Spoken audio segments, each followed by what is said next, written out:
Good morning, it's 9 a.m. I'm Sahar Mushtaq and this is the news on Mira Business FM. These are the headlines. The Economic Integration Committee held its third meeting of 2026. WAM reports it focused on national economic progress. Chaired by the Minister of Tourism, Abdullah bin Tukalmari, officials discussed improving coordination between federal and local authorities. They also reviewed economic laws and the investment environment. The meeting highlighted the private sector's role in supply chains. Officials discussed linking the National Economic Registry to share data for over 1 million companies. Preparations for the 2026 FATF evaluation, including anti-money laundering and ownership transparency, were also reviewed. The weather in the UAE will be partly cloudy to cloudy at times. Rain is expected in some areas, especially in the west and the islands areas. Temperatures are set to drop across parts of the country. Conditions may become humid at night and early morning. Light to moderate winds are expected, freshening at times, and these winds may cause blowing dust and reduced visibility. Residents can expect continued chances of rain with changing weather conditions. Heavy rain in the UAE has led to flooded homes and damaged vehicles. Many residents reported water entering their houses during the downpour. Several cars were damaged or left stranded on flooded roads. Some motorists were forced to abandon their vehicles due to rising water levels. Authorities responded by deploying teams to manage the situation. Efforts included the pumping of water out from affected areas.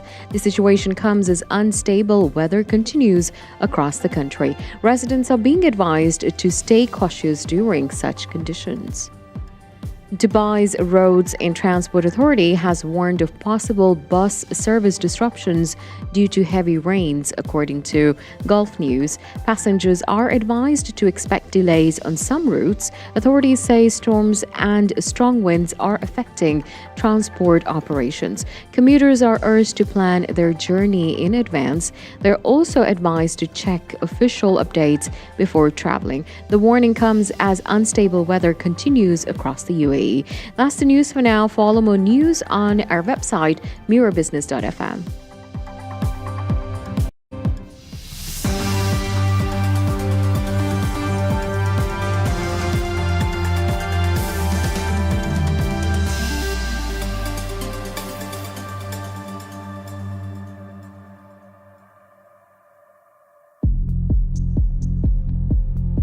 This is the Morning Drive. It's Mira Business FM. We're talking construction for the next half an hour or so, in particular, project delivery in the Middle East, and asking the question, where are we now? That's next at Mira Business FM.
Mira Business FM, your daily guide to the markets, money, and more. This is the Morning Drive. It's Mira Business FM. My name's Tim Elliott. Now, a month ago, construction in the Middle East was focused on growth. It was focused on new product launches. The tone, however, has shifted. We're seeing rising oil prices, pressure on shipping routes, and geopolitical tensions are creating new challenges for developers, for contractors. It's impacting timelines, procurement, and costs. Lots to discuss in this particular area. What does it mean for project delivery? Is our main question next. And how are teams adapting?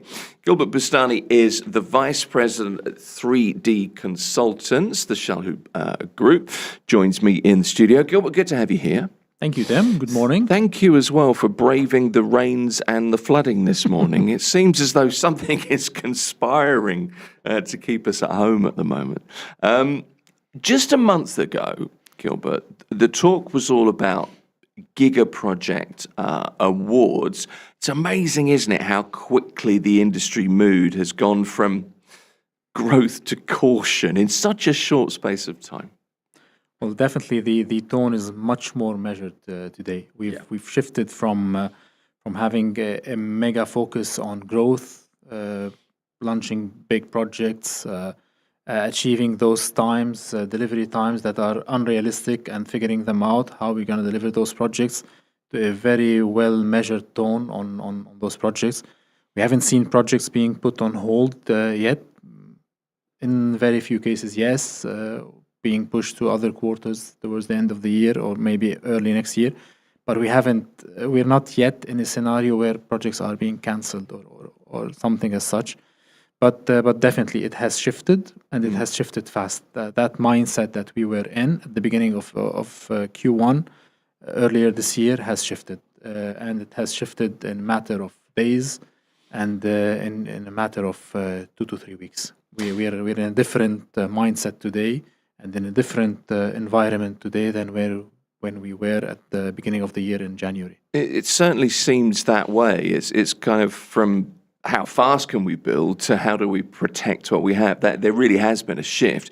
Can you characterize the main risks currently impacting construction projects I guess across the region, actually? Well, projects risks as such are directly, the minute you say what are the risks on a project, you directly speak about the budget of a project and the timeline of a project. Sure. And the cherry on the pie on this one this time is supply chain, which has added a spice into to all of this. And the big one is that this time they are very much connected, which is adding a massive challenge to how do you manage one and try to make it a bit independent than the other, which is impossible because supply chain is triggering the whole thing, obviously, this time. And it has a massive direct impact on the project budget that was set several months ago prior to start any project. And obviously, those timelines that now have been pushed weeks and months down the road. So it's a supply chain problem that we're navigating through. It's a budget that has to be revised at one point in time, and it can trigger a value engineering exercise, or it can trigger an add to a couple of figures to it in order to see how we can deliver that project with the additional costs coming from supply chain. And obviously, it's a timeline pressure that we have to figure out how we can still deliver that project within that timeline set, or probably a revised timeline. So it's that combining three massive challenges together and how they are interlinked among themselves. So it's that risk that we are looking at, that every project manager, every contractor, and obviously every developer is looking at figuring them out as we speak. You've said recently, I was reading last night, that the earliest visible effect of the current conflict isn't necessarily overruns, it's timing uncertainty. We've got lots of ships currently at anchor in the Gulf, clearly. But how do you rebase project calendars at the moment? Well, you definitely look at your resource management to start with, combined with the risk factors. You try to identify those risks and see what can I mitigate, how can I mitigate them, what can I figure risks, how can I figure risks before they actually happen. We've been good enough. Every project manager, every contractor has gained enough experience throughout the years in this part of the world, coming out of the events of 2020, 2021, and a few years before that, the financial crisis. We've gained enough experience to look at risks, identify them, and figure them out before they actually happen. But add to it the supply chain. We had an experience managing supply chain issues a year ago, the Red Sea channel and so on. So we know our way around this, but the challenge on top of all these challenges is that the frequency of these events happening again and again and again and again. So the thing is that when you combine all these challenges and you combine the solutions of how we are trying to resolve these challenges, it builds up and it adds additional milestones to the initial milestone you have on that program, and you end up by either pushing that schedule, that handover date, or you end up by suggesting that we need to do certain changes on a project in order to maintain that. So we are in the business of finding solutions to those challenges, to those problems, in order to either maintain a budget or to increase a budget or to decrease a budget. And the same thing goes to the work schedule, to the program. There's always solutions how to maintain a program as such, and there's always solutions for how do you increase your dates by adding certain dates to the program and the handover date. So by looking at the activities you have on a project, the milestones that are driven by the things that have changed throughout the project since day one. There are always solutions, but there are some tough questions to answer, of course. You must think sometimes financial crisis, COVID situation now, geopolitical uncertainty. You must think, oh, not again. There must be an element of that. Well, sometimes we do think that when is the next thing happening? Sure. It kind of makes you ready. It kind of makes you good at planning, which has improved our planning exercises over and over again, because we kind of increase that buffer on the working schedule, that buffer on the budgets when we do plan things, because we know something might happen. Traditionally, we know projects are elements where things can go wrong throughout the project life cycle. So we do integrate those buffer zones on the schedule, on the budget, and so on. And we've gained, as you rightfully said, over the years, we've gained that experience that, okay, we live in this world, in this region where things might happen. Historically, every 3-4 years, we're facing events, extraordinary events, I would say. So let's be ready for that. And all that thinking, all that methodology of how we do things is towards delivering a project within that budget allocated, within that timeline allocated, in order to safeguard the objectives set by the developer or the investor. So, and this is where the importance of a project delivery team, be it a project manager or an architect of record or these key stakeholders that do come in on a project in order to safeguard the objectives set. Let me look at some specific issues that you're facing in the industry at the moment. Construction, GCC construction, we're heavily reliant on imported steel, mechanical components. The strait is effectively closed. So are you seeing a viable shift towards more land-based logistics as part of the measures that you're taking? The kind of Hormuz bypass pipeline, if you like. The ports in Fujairah, the Red Sea. Those are key ports. Sure. And they will always be. We not the expert on the topic, but definitely as someone in the industry that rely heavily on supply chain in order to import materials, similar to any contractor or developer in the region, we know that those ports are extremely important channels to bring in construction materials, similar to other elements. And we do know that those will remain very important. However, given the circumstances that we live in, given the challenges we're going through, coming out of the events of year 2020. We also know that we need a plan B. We need other routes to go through. We need other routes to build into our resource management, supply chain management strategies, and not only rely on that as well. So we are looking at road channels going through Saudi all the way to the Jeddah port, overlooking the Red Sea. We are looking at other options. Obviously, the whole region is looking at that. Not only us. A and B, we are definitely looking and pushing local supply chain in terms of local fabrication, in terms of local production, and this is extremely important for the survival of this region, not only on the construction material elements, but on other sectors, be it food, be it water, be it. So the more we push local manufacturing, local production, the more it becomes a better ecosystem, a better sustainable system for this region to survive and not to be 100% dependent on what comes from abroad.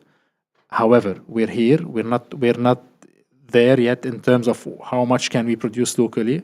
We've improved a lot since the year 2020 till now. So a plan B, as I said, is definitely in the make. We are looking at roadmaps coming all the way through the Jeddah. I think if I'm not mistaken, the UAE government have already launched the train.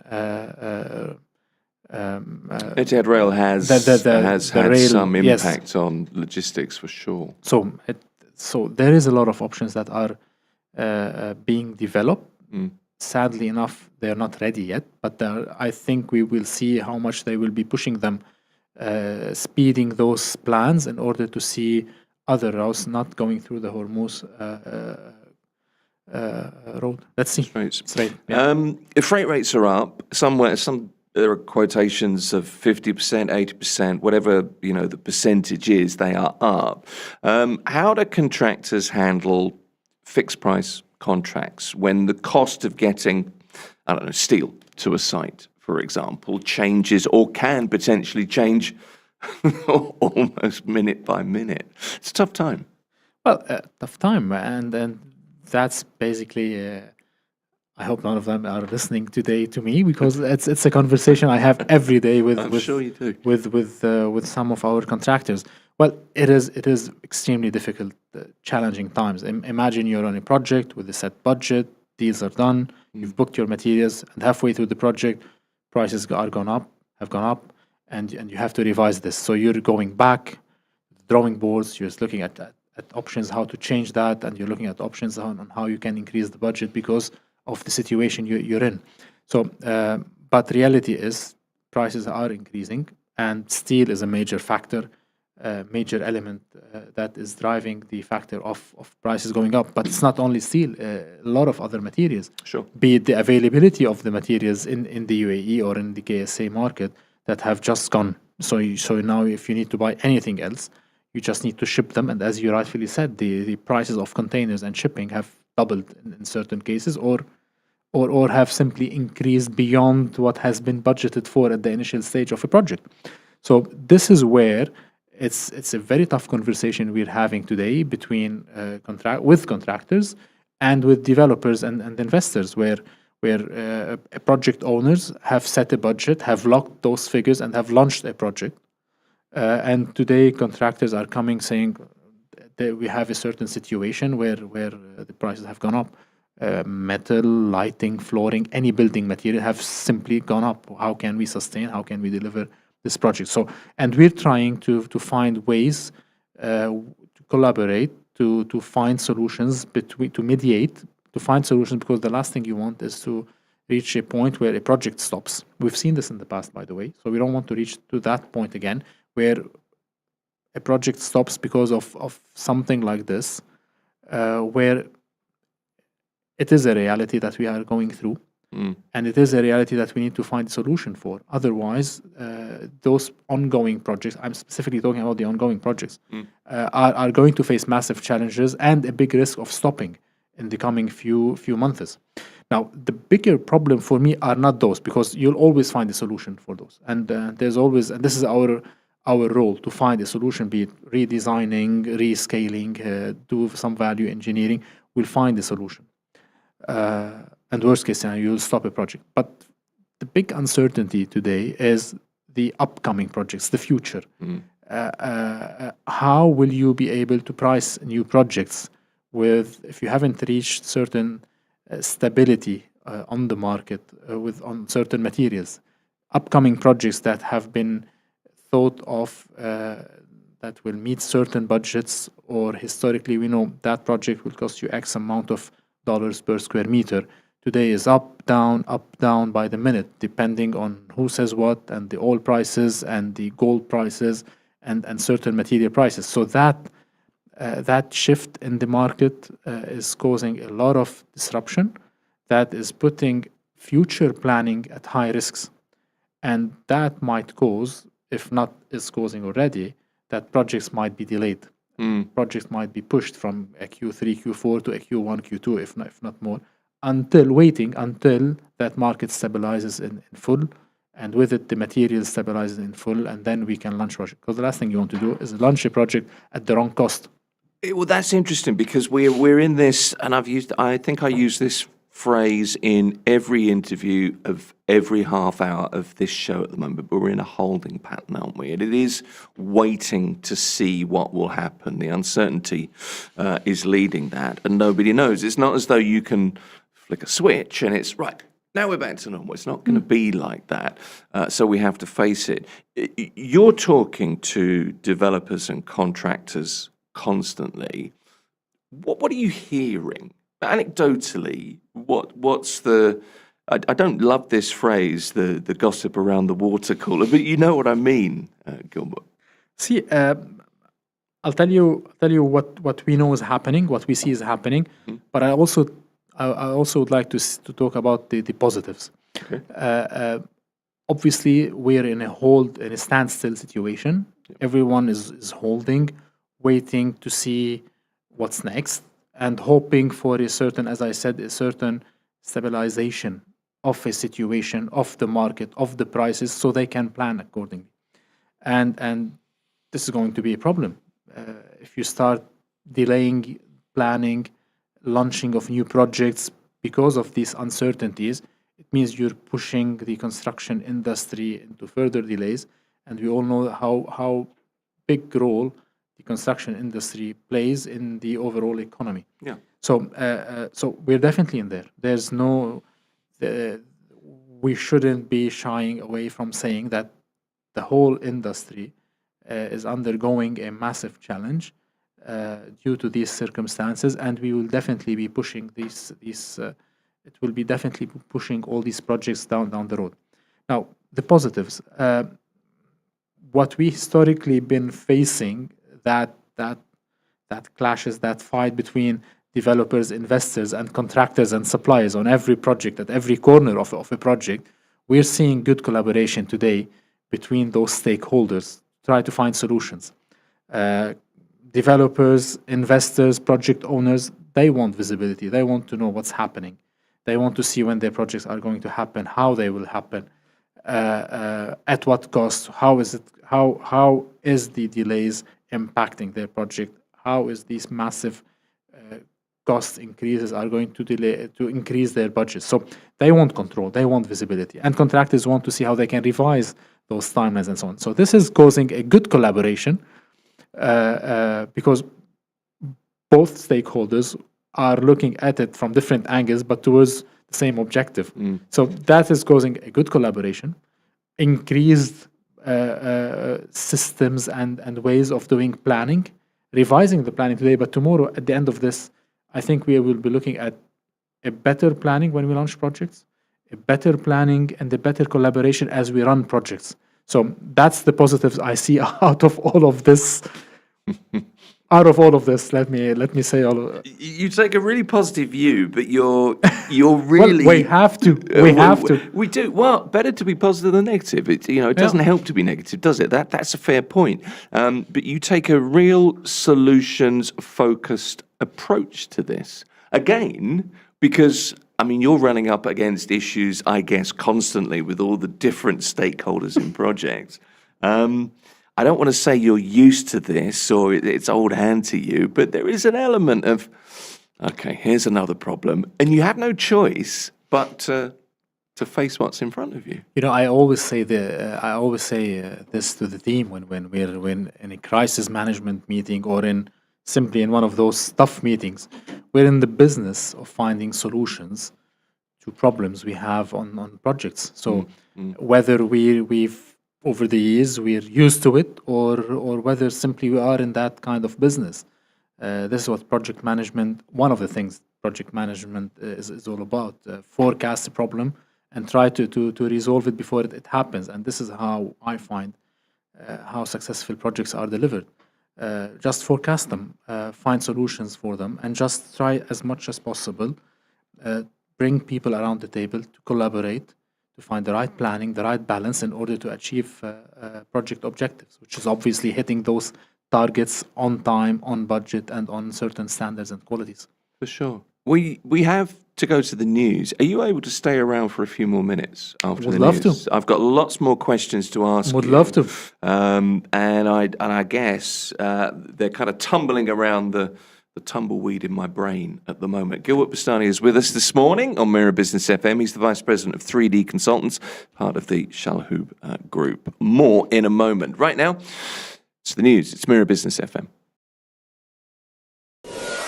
Mira Business FM, your daily guide to the markets, money, and more.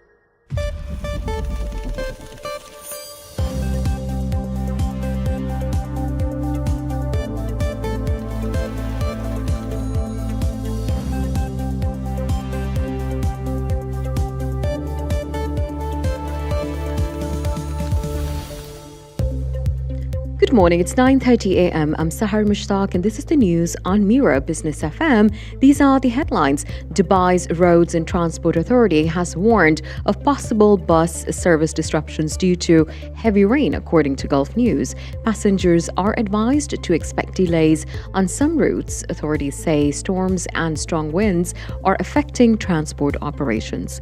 Commuters are urged to plan their journeys in advance. They're also advised to check official websites or official updates before traveling. And the warning comes as the unstable weather continues across the UAE. Gold prices have dropped sharply, prompting UAE shoppers to advance their purchases, according to Gulf News. The decline comes despite ongoing geopolitical risks.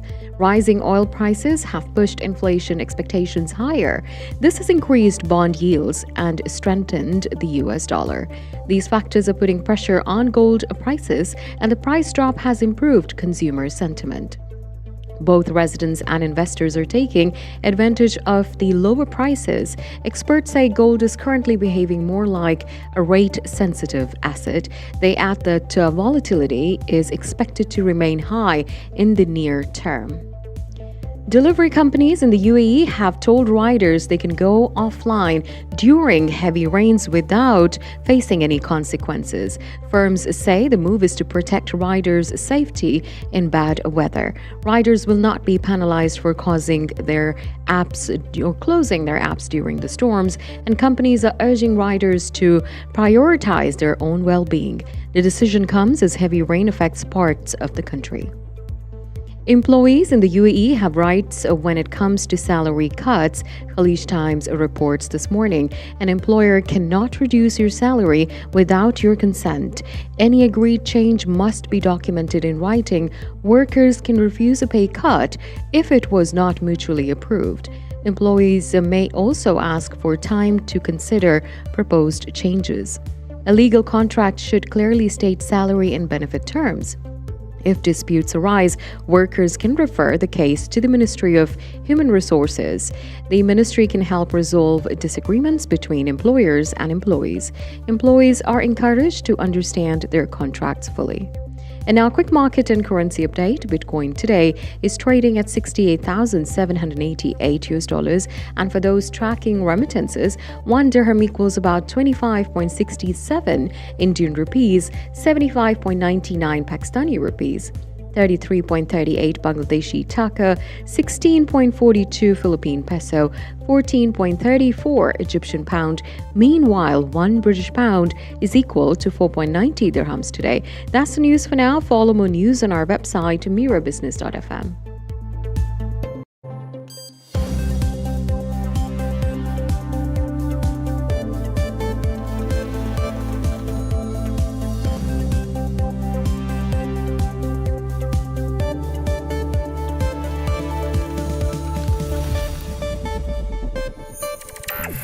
Mira Business FM, where business comes to talk.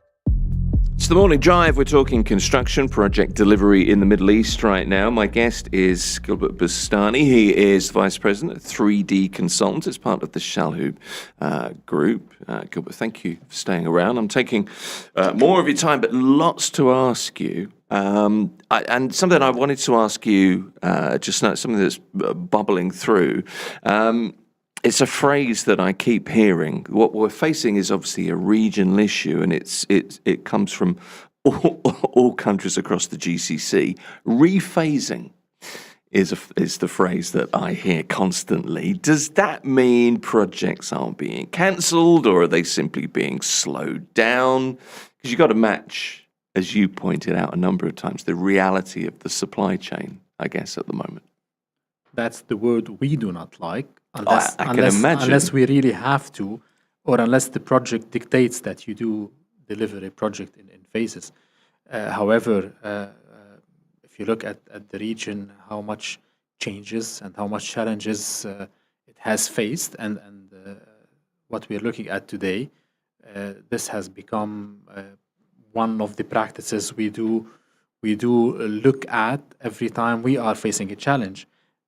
And this is where we look at doing things in phases or rephasing, as you rightfully said.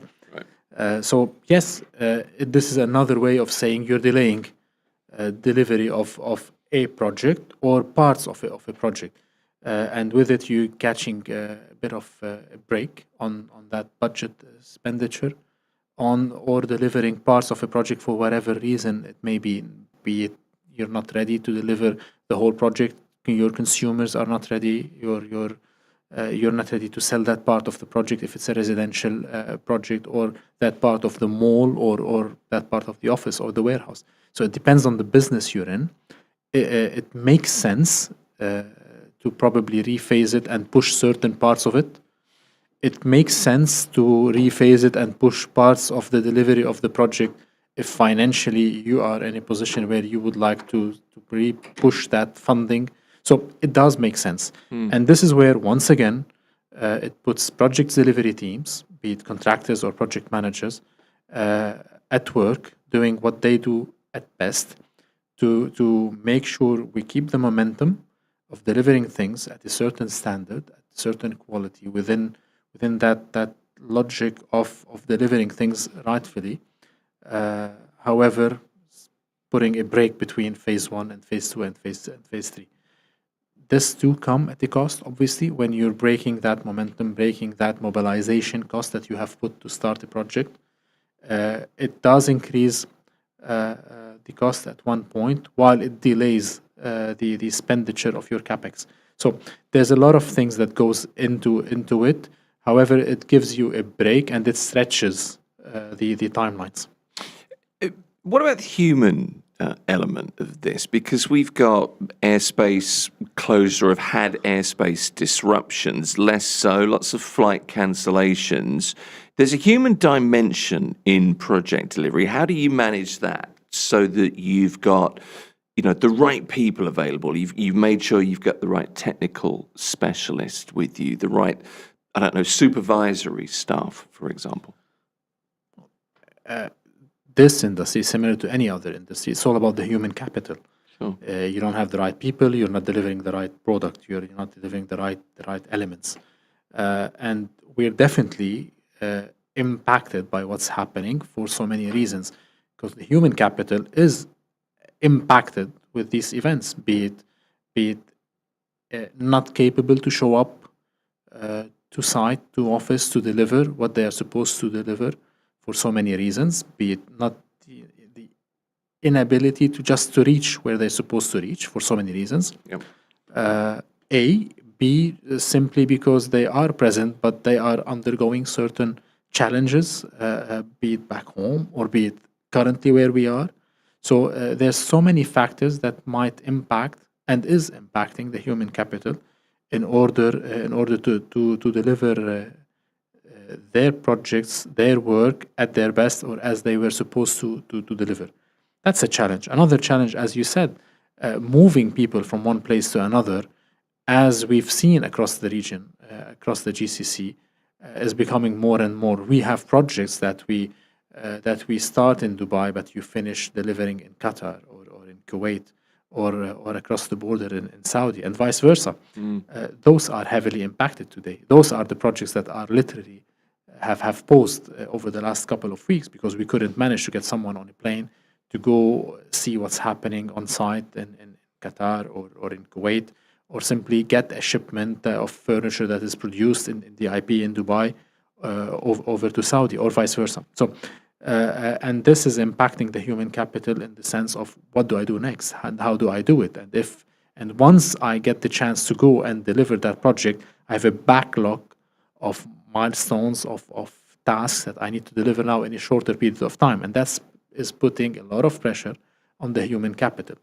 And then you have a new thing, a new challenge that we're facing is the shift of the human capital, be it leaving the region or be it moving from one place to another. That shift of talents that you grow in this region, and then because of certain events, you see them moving out of the region or within the region. So you have two channels that you're looking at.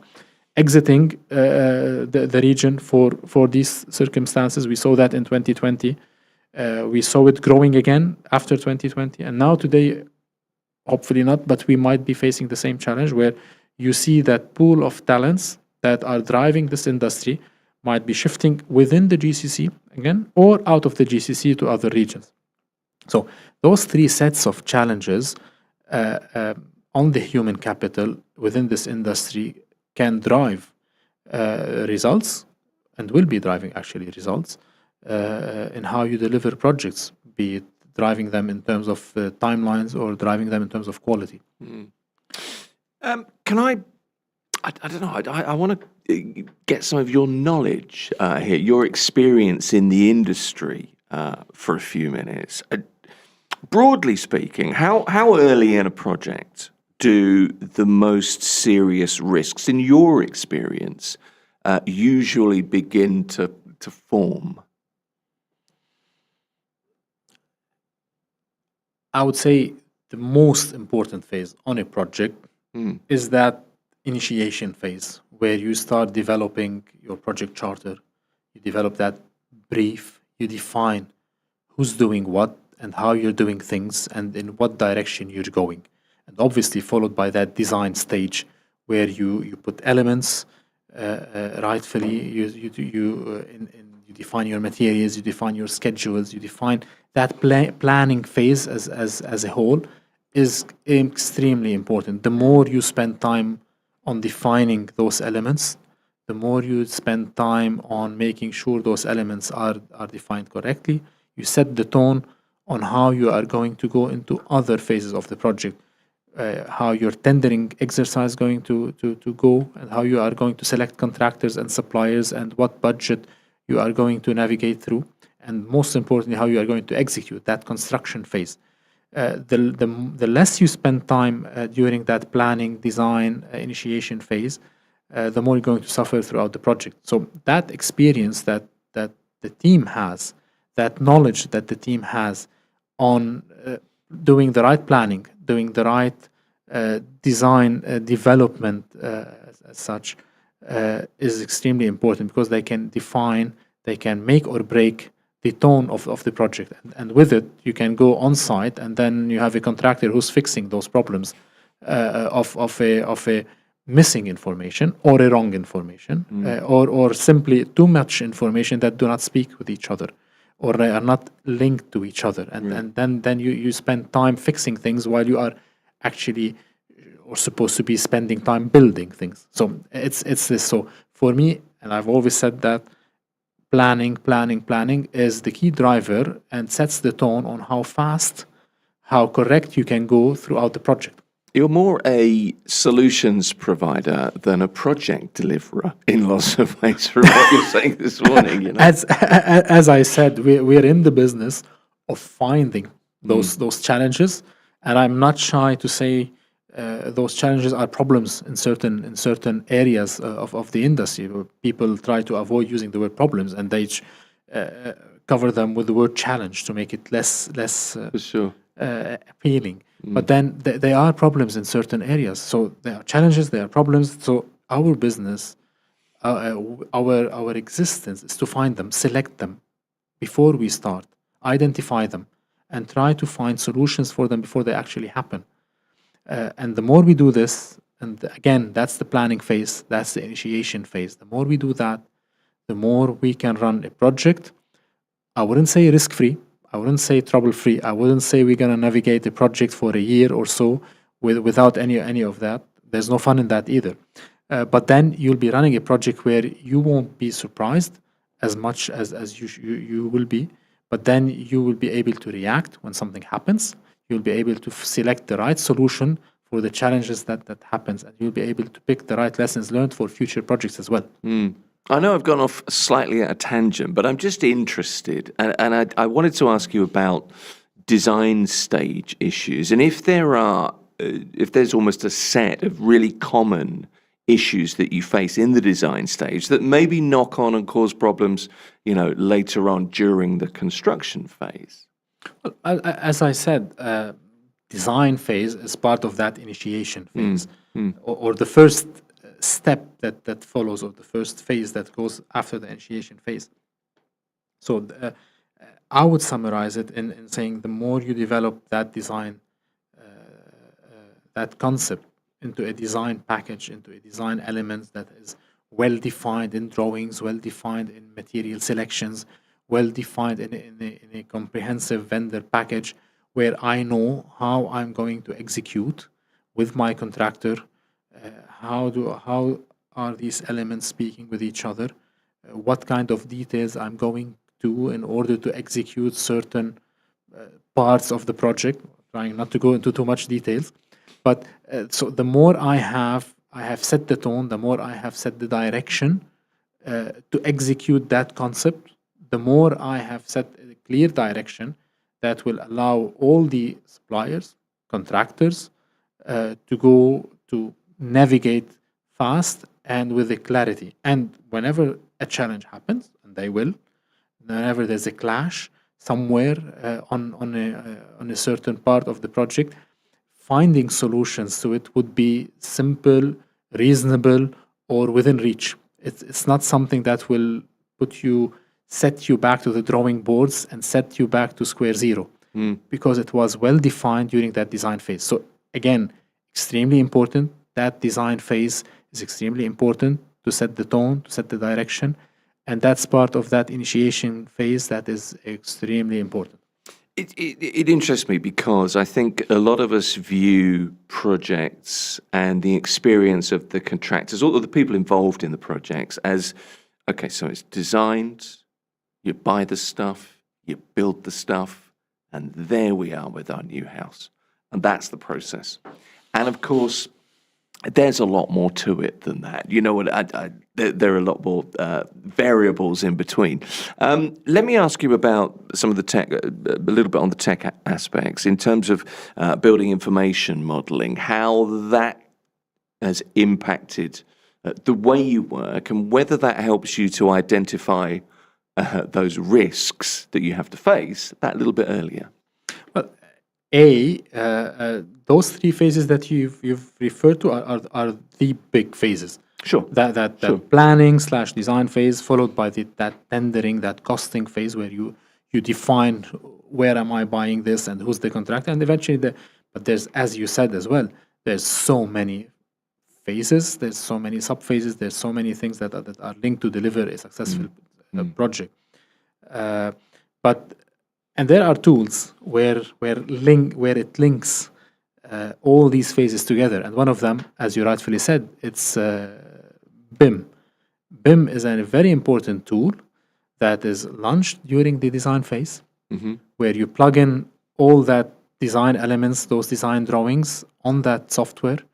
It identifies clashes that you are facing. It gives you that visibility. It gives you that transparency. It gives you that clarity on how those building elements are all talking with each other, how they are interlinking with each other. It gives you that visibility. It gives you as one of our colleagues puts it, it's how your building is actually breathing, how that building is coming to life.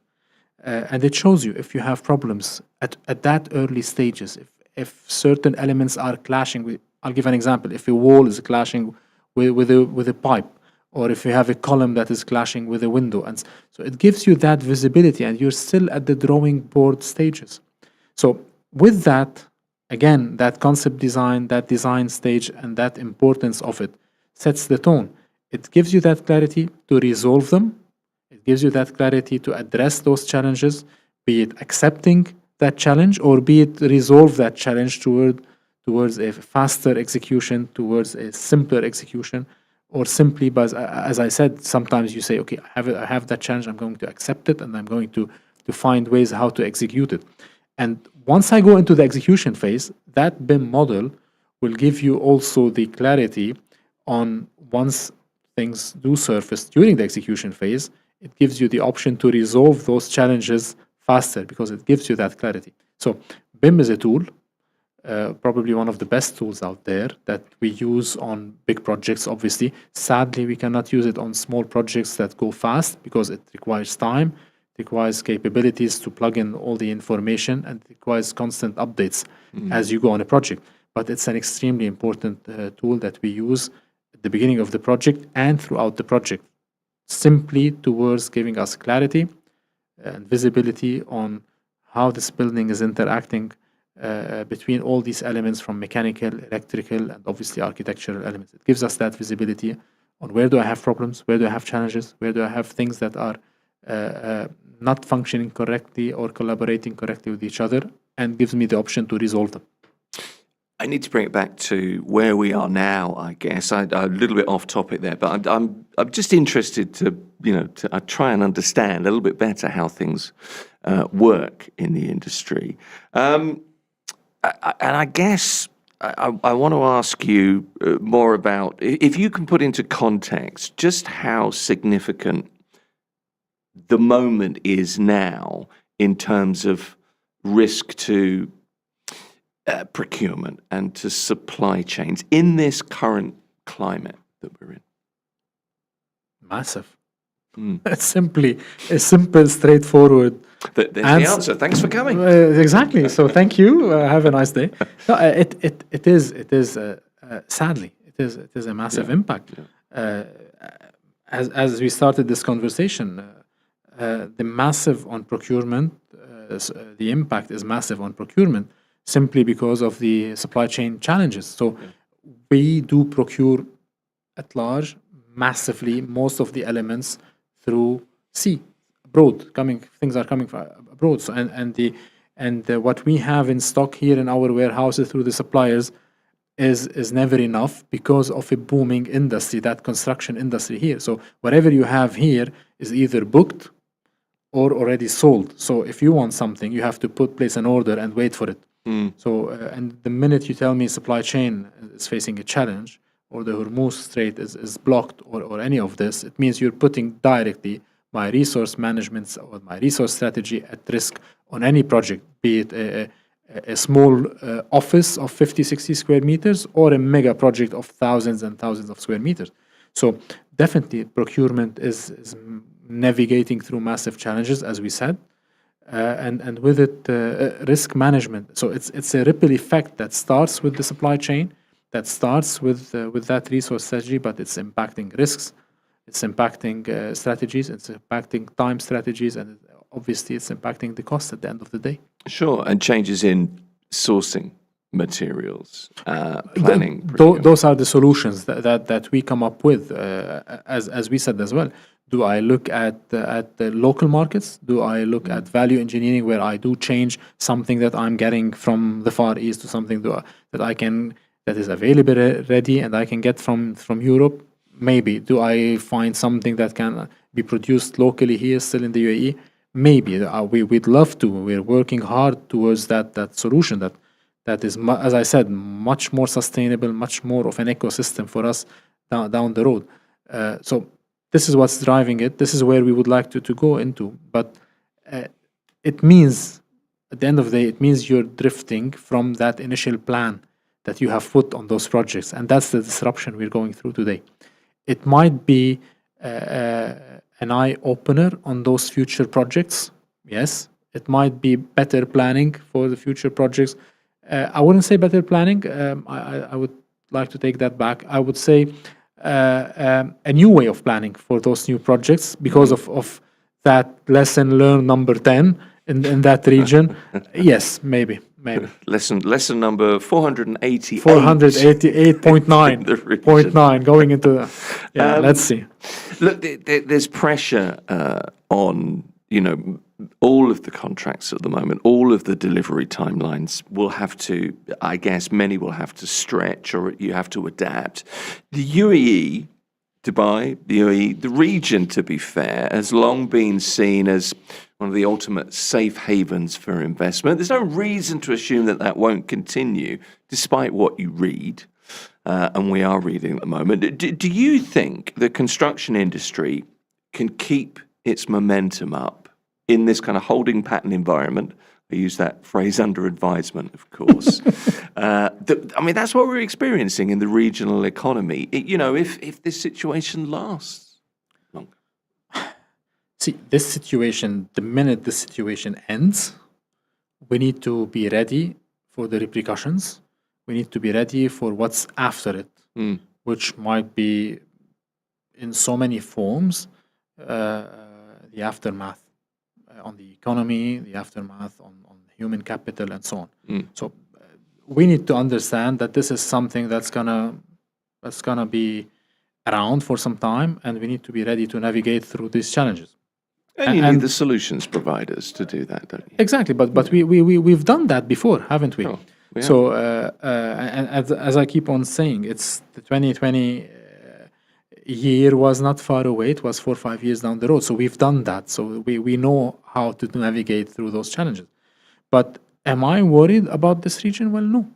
We know very well the governments in these regions. They know how to drive the economy. They are investing largely in the economy. They know how to navigate through these challenges, the resilience they have, the amount of drive they have to invest in their own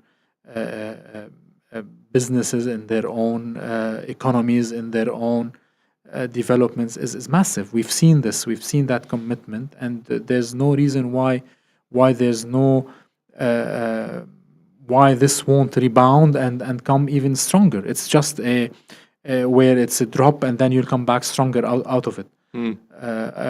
We have no reason to believe this is not gonna.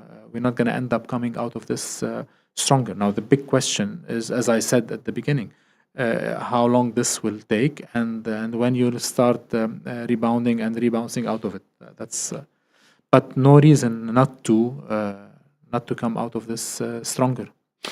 Final question for you. We've got a couple of minutes left, and I realise I've kept you far longer than I meant to, so I appreciate that, Gilbert. What's the key priority, do you think, for developers if you're starting a new project at the moment? At the moment, I doubt we're going to start a new project. But the minute we do... But for those who have... They were on track, and all of a sudden that optimism has gone.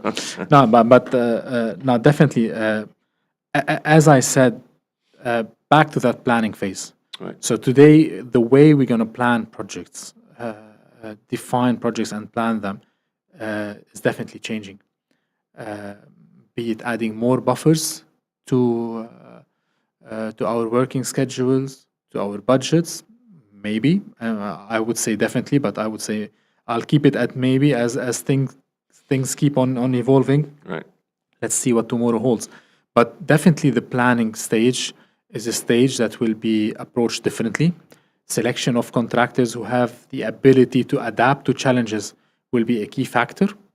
And definitely the way we sign contracts and what clauses do we add to them, be it force majeure and stuff like that, will definitely be a part of how do we appoint and manage and contract management. So those elements I definitely see are going to play a factor on our future projects. I've enjoyed talking to you this morning, I have to say. Gilbert Bustani is the Vice President, 3D Consultants, part of the Shalhoub Group. We're talking project delivery in the Middle East. And thank you once again for braving the rains and making it here today. Thank you. Have a good day. Good to have you here. Gilbert Bustani at Mira Business FM.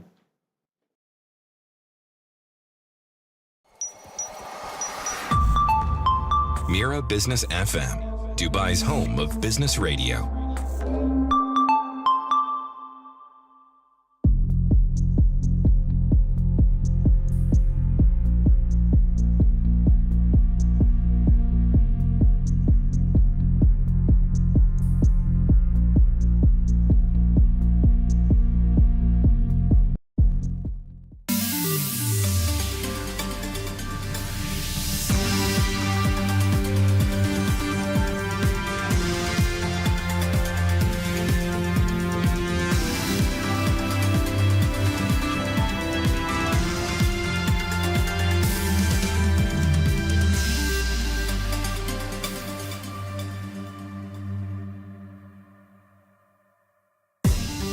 Good morning, it's 10 a.m. I'm Sahar Mushtaq and this is the news on Mira Business FM.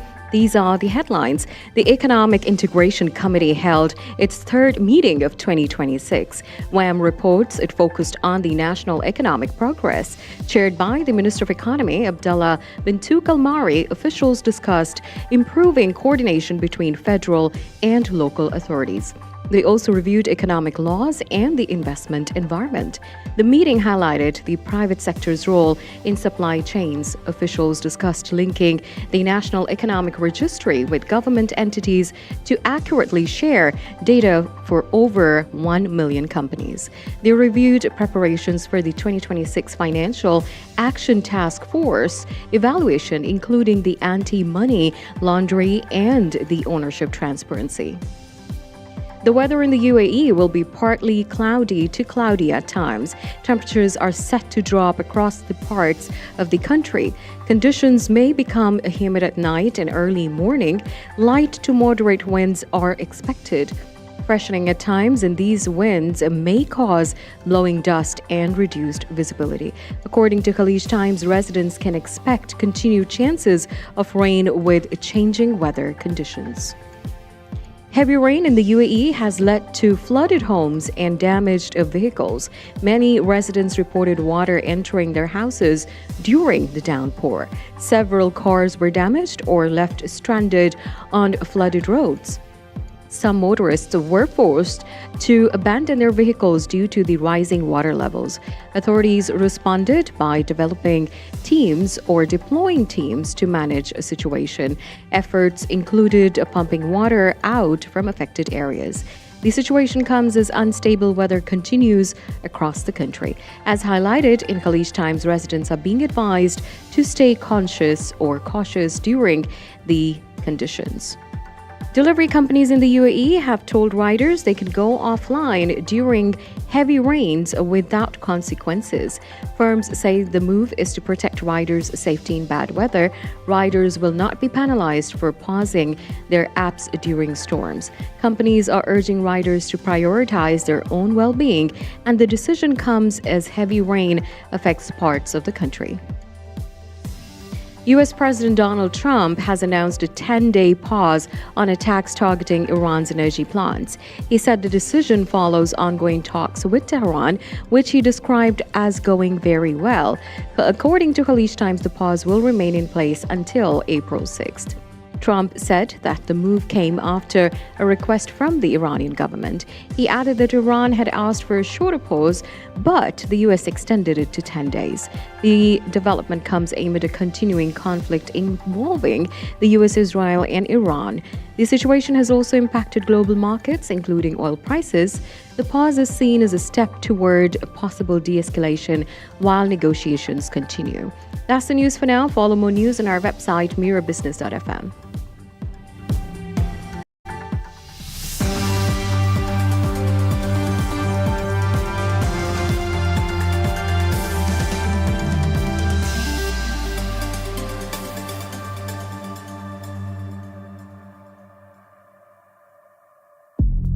This is Mira Business FM. It's the morning drive. My name's Tim Elliott. We're talking crime and scams and AI and whether these scams are outpacing the banks. How do you keep up? Special guest this morning, Maz Faruqi, is an investigative journalist. He works with Khalij Times. He's here next at Mira Business FM.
Mira Business FM.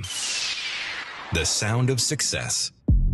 It's the morning drive. AI-powered scams are becoming harder to detect. They are more convincing, increasingly automated. They target everything from romance all the way to investments, you name it. But how is artificial intelligence fueling a surge in global financial fraud. What does it mean for consumers, for companies, for regulators? How does it impact the likes of us?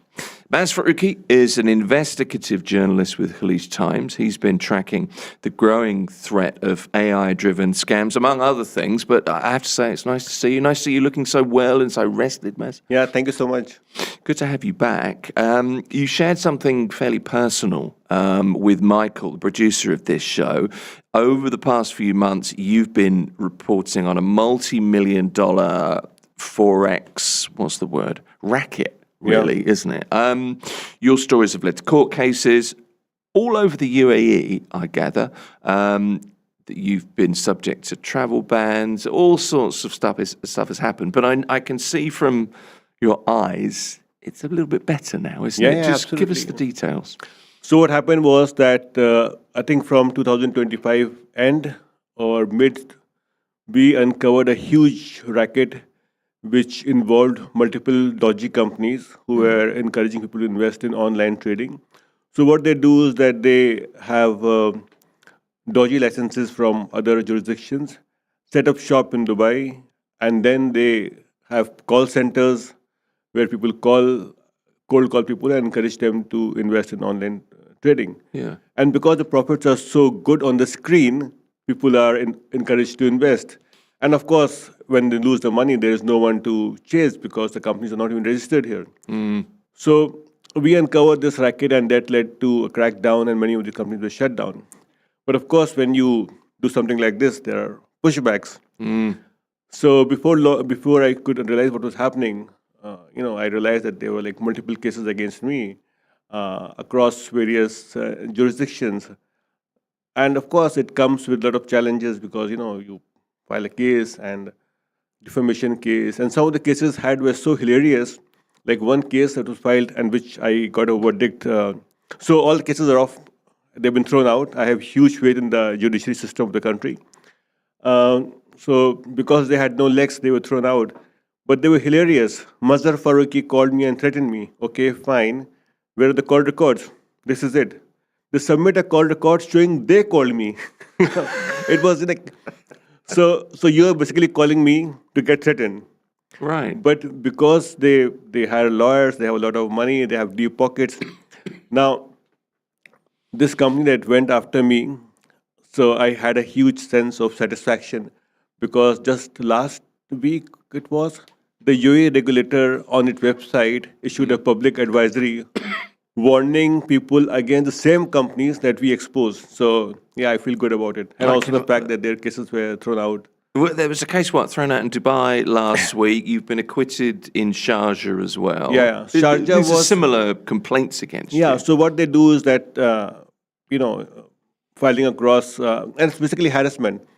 And the funny thing is that before we filed this story, they approached us and said, why do you want to do the story? I said, well, because we have people coming to us and they have lost money.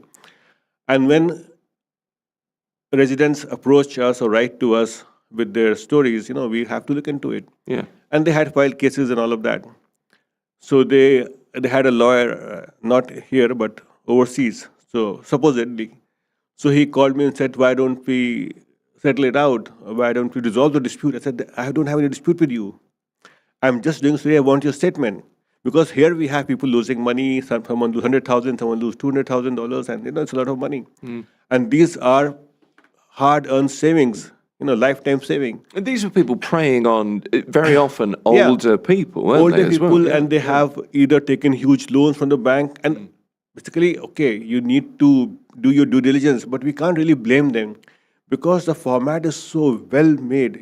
They are forging documents, they are claiming they are from the country, they are regulated, and if you want to actually go and meet them, what they have done, and I really appreciate their evil genius, although I don't want to. So what they've done is that I want to meet you. Please come over. So they have taken up very fancy meeting rooms in top establishments, and when you go there, you'll think that this is their office. Yeah. Because you have someone serving coffee, there's a big screen which shows the company's number, someone handing brochures. So you are saying, okay, they're legitimate. but this is just a meeting room. It's just like meeting someone at Starbucks. Yeah. So this is how it works. So when this supposed lawyer approached me and I said, well, we have so many victims. Okay, I'll call you next day. Next day he calls me and he has the audacity to tell me that the company has generously agreed to set aside $700,000 and we give it to you, and then you can decide who to give. Nice. Yeah. Yeah, And lovely. basically it was like, I mean, they couldn't say that this is a bribe. And then you can see whether you want to give it to someone or you decide. I said, we don't do this. We just want your statement. We don't want anything else. We just want, Then they reminded me of the UAE laws. I said, yeah, that's fine. We just want to know whether you are authorized by UAE regulators to collect money. Where is your office? And what about these claims? So I'm glad that the UAE regulatory they flagged them, and now they had to. I mean, they didn't have any shop, but now they have been named and shamed. So Yeah, which is good. okay. Yeah. So it's going to be very difficult going Yeah. forward. Yeah, but what is sad is that people who invest money, the likelihood of them getting the money back is very remote, because the money once it's gone into this. Maze. Well, where has the money gone is the question, isn't it? Has anybody got any money back from these? See, historically, what we have seen is that people who lose money in these dodgy schemes very rarely have they been able to recover money, because the whole apparatus is set in a manner is that what they do is that they have some people who are they just for the namesake they are the company owners, but before the scam uncovers, they whisk them out of the country. So even if you win a case against them in a court, and the court orders that this company has to pay, Sure. they don't have any tangible assets. They already cleared their bank accounts. They have an office which is a rented space. So what can you liquidate or So it's very tricky. Yeah, it's a familiar story, isn't it? You win the judgment, and it's yes, I've beaten them, but there's nothing Yeah. to get in the end from it apart from the satisfaction, I suppose. Which is why I'm so glad that not just the police of in Dubai and Abu Dhabi and Ministry of Interior, but as well as regulatory bodies, every few days they raise awareness, they issue on their website as well as on Twitter, asking people to be wary. And Dubai police, for that matter, I mean, if you look at the number of messages they share to create awareness, but because Dubai is people come every few days, it's a very so people tend to fall for these scams. Yeah, unfortunately. I mean, you're well known with Dubai police these days, aren't you? This is not the first scam that you followed. Yeah, I know, especially because of these court cases and all of that. Yeah, for sure. Well, look, I'm glad it must be a weight off your shoulders, and that's a good thing to see. I wanted to talk to you this morning as well about just really to glean some knowledge from you, your experience of, in particular, AI scams. We've seen quite a few quite sophisticated scams of late, and again, as usual, it's a numbers game. The more people you try to drag money out of, the more chance you have of getting money. In this environment as well, we're all feeling a little bit uncertain, aren't we? It's a very odd time. The rain has increased that, I suppose. So the authorities have been at pains to warn the public to take the little bit of extra care right now. But AI is pervasive. It's everywhere. We're all using it. How is it changing the scale and the sophistication of the scams in your eyes, in your view? So earlier this month, I think on the 16th of March, Interpol issued a report. It's a very exhaustive report, which says that AI-backed scam have increased multiple fold, and they are 4.5 times more profitable than scams using other. And 4.5 times more. Profitable, yeah. Wow. And what this says very interesting is that now they are so what they do is that from the recce to the ransom, they can do everything for you. Really? Yeah. You can automate your scam. Yeah. So which is scary now. I mean, we were struggling with deep fakes and all of that during COVID, but now how they have increased is like, it's really scary. I mean, I have some figures I can share with you. 1 second. Yeah. Please do. I Yeah. mean, it just strikes me that it's everywhere at the So moment. this is from what the Interpol said, that AI-enhanced fraud is 4.5 times more profitable than traditional methods, with agentic AI systems capable of autonomously planning and executing entire fraud campaigns, from recce to ransom demands. So you don't have to actually do anything. The AI will do it for you. So this is as simple as somebody saying to, pick your own AI engine, just saying, look, I want to create a scam, and you prompt it to do it for you.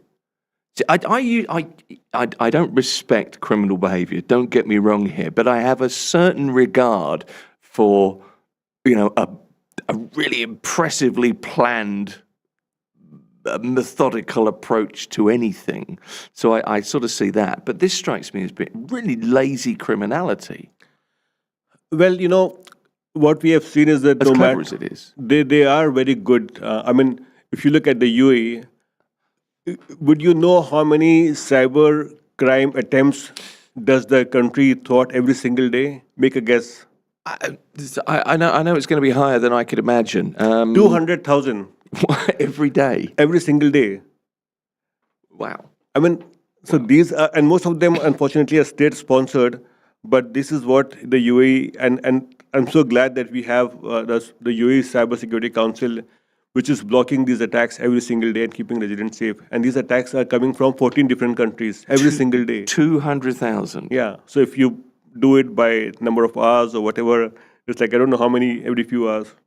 Well, that's. I've got to go sit and do some maths. Yeah. I need a calculator to do that. But that's unbelievable. And that could be as simple as somebody trying to hack watching keystrokes on your phone because there's a bot there and it's trying to get into your bank account, to scams the likes of which I can't really envisage. There's Yeah. all sorts.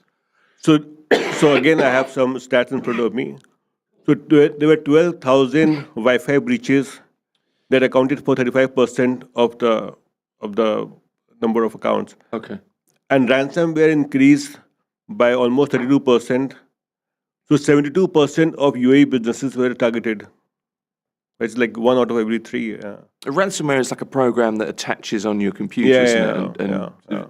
Yeah. Okay. Holds your computer to ransom. And of course, investment scam were the second most common, with about 40,000. So what happens with investment scam? The number of people who file complaints is very less compared to the actual numbers. But these are actual figures by like an official data. So 40,000 individuals lost money to investment scams, mostly driven by AI and cyber fraud and all of that, in 2024. Yeah. And what is even more striking is that the number of individual losses of victims in the UAE is higher than the global average. I don't know how much the global average is, but individually it is $80,000 per victim. As high as that. Okay. Yeah, it is scary. Well, my impression of this is that it's a numbers game, and the more people you hit, it's like telephone sales. The more phone calls you make, the more sales you're going to make, and it's a very similar. You can very easily draw a parallel there. But if you're managing to glean $80,000 as an average from a victim, that seems to me a lot higher than perhaps it would be if it was a pure numbers game almost anywhere else in the world. That's a serious issue. See, the thing is that these numbers are just statistics. They don't tell stories. They don't talk about the heartbreak It's or not the personal trauma side, is it? Yeah, or the personal tragedies. Okay, we look at the numbers and say 34%, 35%. But if you look at these individual stories that I see almost every day, it is heartbreaking. People coming to the office and have lost everything. They haven't told their families. These are money set aside for the child's education. Money set aside. We spoke to someone, I think about last fortnight. So he has set aside money for his brother's dialysis. I spoke to a woman who was from Russell Khema and she is suffering from cancer. And she was falling short of treatment. And these people encouraged her to invest in online trading. and she thought she can quickly make some money, and now she's lost all of it. So, so this is like it's quite sad, but It's hard to quantify the human cost, isn't it? But there's this no is way the you can do issue. it. Yeah, I mean, you write a piece for Khalij Times, and it's very much based on the mechanics of it, and the headline figure. But it's very hard to get across that that human cost, isn't it? See, even if I write a good story, I describe their emotions, but I don't have the words to portray effectively the like the sheer like the shock on their face, or the tears that they have in their eyes, or the fear, the uncertainty that they're facing. People have turned suicidal. They go into depression. No, it is very difficult. I've been in a situation where I've lost a large amount of money, and it's a very difficult thing to come through. And the thing you said about the calls. So what is happening with these online forex companies? Right. So what they have done is that they have set up call centers not just in the UAE but across the subcontinent, where they are buying data of individuals, and you can buy data of people, and then they have actually seen those sheets that they have. So it says very clearly, if a customer says, "I'm not interested," this is what you have to say. If the customer says, "Call you back," this is what you have, how you have to engage them. That's the pitch. That's the written pitch, isn't It's a written pitch. Yeah. And it is very persuasive. And imagine if you have multiple call centers and each has about 100 people calling, throughout the day, the likelihood of someone falling for it is very high. And what they do is that they encourage you to invest with a small amount of money. And you can say, okay, let's try for $300. What am I going to lose? It's $300 or 1,300 dirhams. So when you put in the money, you will immediately see your money gone from 300 to 500 or 600. So you're very encouraged to invest. So that is how they do. They have a whole software designed to simulate profits on the screen. And because when they're very good at their job, I would say. So right now when they're calling, what the pitch they're using? The pitch is the situation in the Middle East. This is uncertain times. Oil is going up, oil is going down. This is the time. Before that, it was Ukraine war. And what they're saying is not wrong, but the intent is wrong. Well, this is the thing. I called a scam recently. I was doom scrolling on Instagram, and there was a scam, and it was His Excellency Mohammed Alaba, the founder of Imar. It's a deep fake, and he's talking about some investment scheme, and then there's a number. So I thought I'm just going to call. So I called, and I get somebody who, she was being very persuasive. Clearly there was a written pitch trying to get me to pay, I think it was 900 dirhams, and then I would make so and so much a month, whatever it was. Far too good to be true. She then called me back, and I said, look, I don't want to take part. I'd got fed up with it by this point because it wasn't really making sense. And then she said, well, what can I do? And I said, well, get your manager to call me, thinking nobody would call. A manager, I don't know who it was, calls me. And I said, look, I'm not going to do this because I don't believe this is a real thing. And he was clearly quite a smart guy. He was very polite. And he said, well, thank you. You're missing out on an opportunity, and put the phone down. But they're very, very impressive schemes. And you can see why they look like they're legitimate, Yeah, especially with deepfake. I mean, as you mentioned, so they are using rulers as well as important individuals. Yeah. And because if something is endorsed by them, it gets some kind of legitimacy. Yeah. And deepfake is so good, especially with AI and images, like you have seen in the current situation right now. We have seen so many videos which are from some other country. Oh, this is happening in Dubai. And they are so good. Like my mom. So what she was telling me is that, Burj Khalifa has been covered with a cloak to hide it. Really? You can see it right there. So no. And you know what she showed me? It was a work of genius, So, of course, AI and God knows what. So they showed that a big cloak has covered Burj Khalifa to hide it. I said, well, this is not true. But I know where she's coming from, and I mean, they are so good that people fall for it. Yeah, no, we do. Look, we're really short on time, unfortunately. But just look, you have been reporting on these scams. What would you say? Just to sort of warn people, what would your advice be? Naz?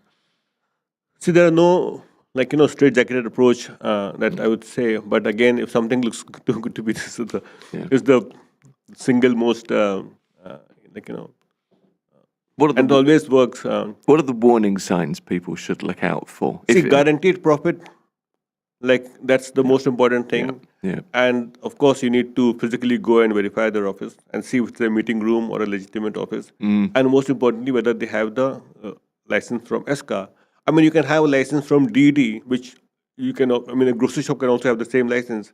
But is your license, does the activity mention that you are authorized to take money? So that's the most important thing. You need to see whether it is regulated by authorities here, not in some Caribbean island or some... Well, if you have a nice office here, or you seem to have a nice office here, you should have a license here to have that nice office. That's how it works. But the license should be from the regulatory body. Correct. A lot of people, what they do is that they get a license from DED, which is the same the way economic department. Yeah. And they show it.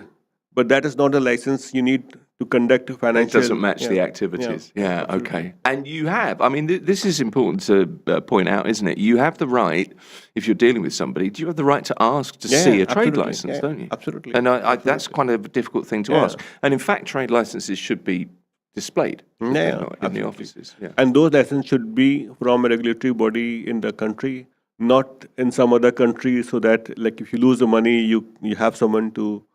Cheers here. Yeah, for sure. Yeah. There's a trail.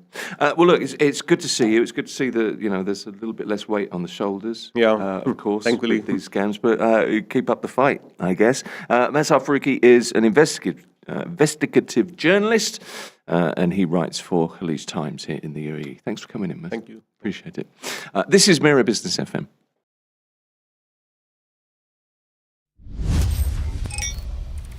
Mira Business FM, where business comes to talk.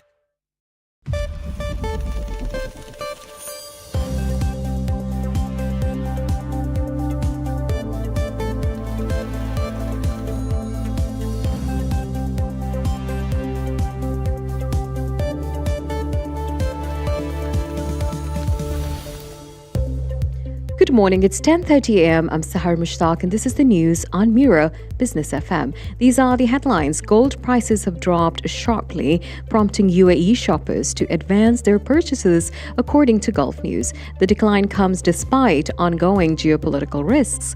Rising oil prices have pushed inflation expectations higher. This has increased bond yields and strengthened the US dollar. These factors are putting pressure on gold prices. The price has dropped and improved consumer sentiment. There has been a surge in demand of jewelry, coins, and gold bars. Both residents and investors are taking advantage of the lower prices.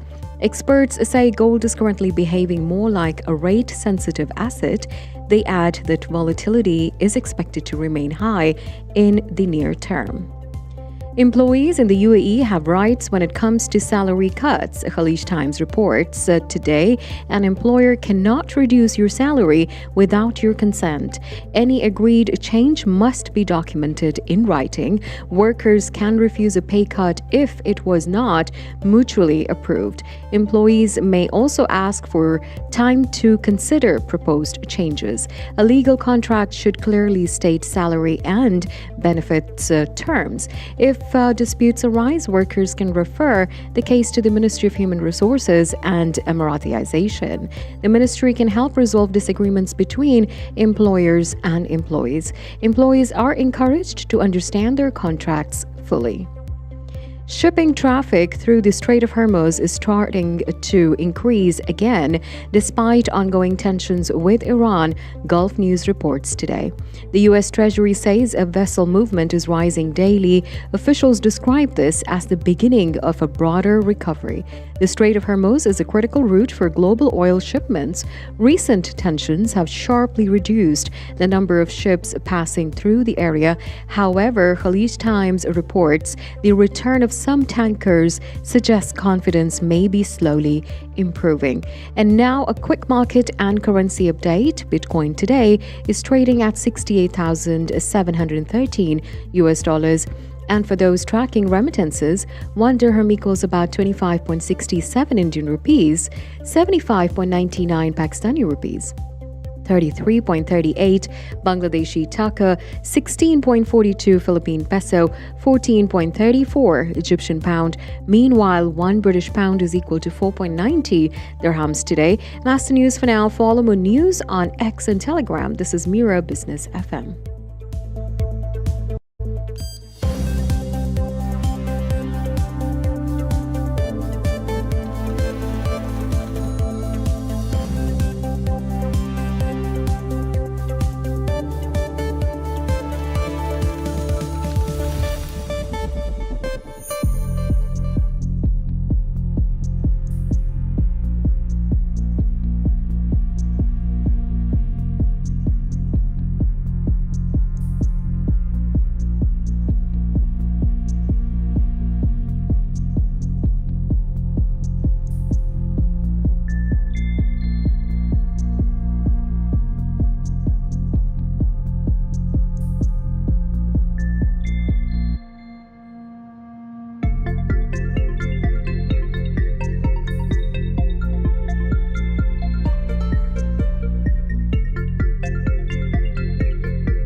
It's the morning drive at Mira Business FM. My name's Tim Elliott, and pipelines now. We often talk about the Strait of Hormuz in terms of oil tankers, but today it's time to talk about a different kind of flow that's just as vital, our data. We're joined by the Middle East and Africa editor at the Rest of the World to unpack why Gulf nations are betting billions on new data corridors and what that means for business, for tech, and for geopolitics. Indranil Ghosh joins us on the line. Indranil, good to have you on the show.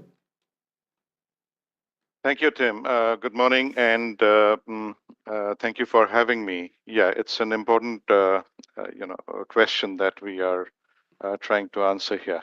It is. I mean, in a recent piece, Indranil, you've been exploring how the Gulf is building digital pipelines, overland data cables between the Gulf and the Europe. Why has it suddenly become? Why is there such a sense of urgency so recently? Because, Tim, the conflict situation has made it urgent.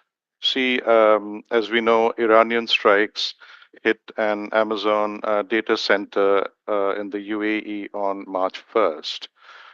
Then both the Strait of Hormuz and the Red Sea were threatened at the same time. Now, virtually all data between Asia and Europe runs underwater through those two passages. There is no major overland alternative, and the situation is really getting worse. This week, three major submarine cable projects in the Gulf were reported paused, including Meta's to Africa. This is the world's largest undersea cable system. The gaps these overland projects are trying to fill is widening in real time. How dependent? Actually, let me ask you about geopolitical risk a little bit further, Engineer. What geopolitical risks expose the vulnerability of the existing internet infrastructure in the region? See, Tim, the vulnerability was always there. The Red Sea carries about 17 submarine cables linking Europe, Asia, and Africa. In 2024, three cables were cut, and repairs took 5 months because ships couldn't reach safely the damage. What changed is the scale. This is the first time both choke points, that's the Hormuz and the Red Sea, have been threatened simultaneously. The situation now is such that about 60 specialized ships that repair cables are not able to safely access either passage. And last week, Alcatel Submarine Networks, that's the French company which is laying the Meta's to Africa cable, said it can no longer safely operate in the Gulf. That's a cable designed to serve 3 billion people, which is now frozen. How dependent, Engineer, is the Gulf currently on just a few maritime choke points for its data traffic? Almost completely. There is no major fiber optic route connecting the Gulf to Europe by land as of now. Everything goes underwater through the Red Sea or through the Strait of Hormuz. That's it. Gulf states recognized this problem for oil decades ago, and they built pipelines like the East-West pipeline and the Hafshan-Fujairah route. For data, that kind of planning simply never happened. Okay, so it's a question of kind of catch up at the moment. There are a number of projects either signed. I believe the Silk Link project was signed That's right. in early February. What are the key projects being proposed, and I suppose which countries are leading the race right now? Well, as I mentioned in my report, Tim, there are now 6 projects. Right. And as you mentioned about the Silk Link, that's the most advanced. Right. Now, this is an 800 million Saudi-backed cable that is running through Syria to the Med Sea. Qatar's Ooredoo is building a second corridor through Iraq with 500 million committed to overland routes. Now, there's a third project called World Link, and this is backed by a UAE Iraqi consortium, which will also go through Iraq to Turkey. Then there is Sonic. This is a Saudi-Omani link, a corridor from Oman through Saudi Arabia to Egypt, and a project called Horizon running through East Africa. So that makes it 6, all announced within months of each other. So what is it about building these routes politically and commercially? That's more complicated than the actual engineering, I imagine. You're absolutely right, Tim. See, the engineering is actually the easy part. Overland fiber can match submarine cable capacity. The real challenges here are regulatory. Who gets to buy and operate fiber pairs running through Syria or Iraq? What will transit countries charge? Saudi Arabia, Qatar, the UAE were divided by a blockade until 2021. They're building separately rather than together, which tells you something about how much coordination to expect. I guess so. And in terms of investment, it's a sizable investment. Just how big is it, and where does finance come from for these digital corridors? Well, as I mentioned, Silk Link is an $800 million dollar project from Saudi Arabia's STC group. Ooredoo Overland commitment is 500 million. World Link is 700 million from a private group. These are just three of the six. The money is coming from state-backed telecom operators and sovereign-linked investors. This is really national infrastructure spending, not VC. What role do tech giants play, and what role does the AI data center story play in Janil here in the Gulf in pushing this infrastructure forward? Well, they are the reason, Tim, that the cables need to exist. You know, the Gulf attracted more than 2 trillion in tech investment pledges last year. OpenAI, Amazon, Microsoft, Google, they're all building major facilities in the region. Those data centers need connectivity to reach customers in Africa, South Asia, and Southeast Asia. And it's not just the data centers that are under pressure. Meta's 2 Africa cable, Ooredoo's FIG cable, and the CMEWE6 project have all, as I mentioned, reportedly been paused this week.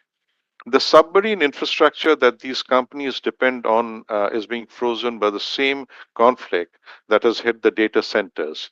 And that is what makes the overland corridors more urgent than it ever was. Can I ask you for just to broaden it, to give it some context here? Just to what extent do these shoots, or can they potentially reshape, Janil, the Middle East's role in global internet traffic and digital trade as well? Absolutely and completely. Even if 2 or 3 of these corridors that I mentioned become operational, then the Gulf stops being a dead end for data, and instead it becomes a crossroads. Right now, data flows around the region. These projects, if they happen, would make it flow through the region, and that would change the Gulf's leverage in the global digital economy considerably, as you can imagine. Do you just let me backtrack slightly there? Remind me, just run through again if you would. I'm trying to build up a picture here of the situation, the context of the situation. Which countries stand to gain the most if these new routes indeed are successful? That's a very interesting question, Tim. Turkey. Turkey would be the silent winner. Okay. All 3 front runner corridors converge on Turkey as the gateway to Europe, and Turkey didn't build any of them or finance them. Istanbul's internet exchanges could become the switching point for Gulf to Europe data. DECIX, which is the world's largest internet exchange operator, just expanded its partnership in Bulgaria to handle the next hop after Istanbul. Beyond that, you have Iraq, which is positioning itself as a major transit country through multiple projects, which is actually remarkable given its recent history. It is. I mean, it's fascinating. That is remarkable. Do you think we're entering perhaps a new era where internet infrastructure becomes part of geopolitical competition? I mentioned that phrase before we started talking, data is the new oil. To what extent do you think that's being borne out now? You're absolutely right, Tim. I mean, we are already there. The fact that 3 rival Gulf states are building 6 separate corridors through 6 different countries tells you this is about influence more than bandwidth. One of the experts we spoke to, Christian Coates Ulrichsen at Rice University, put it very well. He said the race has reflected competition for influence rather than an alignment of effort. These cables are infrastructure, but they're also foreign policy. That's interesting. Well, what are the biggest obstacles then that could slow, or these projects like this have begun before? I think, is it the World Link? Oh, no, it's Silk Link, isn't it? That is over an existing trail, if you like. But what could derail projects like this? Several factors, Tim. First, every previous overland cable through a conflict zone was eventually either, severed by conflict. The Jedi cable through Syria was destroyed by the civil war. A cable through Iran was cut during the Ukraine war. Then there's regulation. Transit countries need to open their markets and set fair prices. Then the third factor is economics. Submarine cables are still cheaper and attract more customers. One of our sources that I spoke with, Doug Maduri at Kentic, he told us that he suspects not all of these cables will actually be constructed. And the war itself could pause these overland projects too.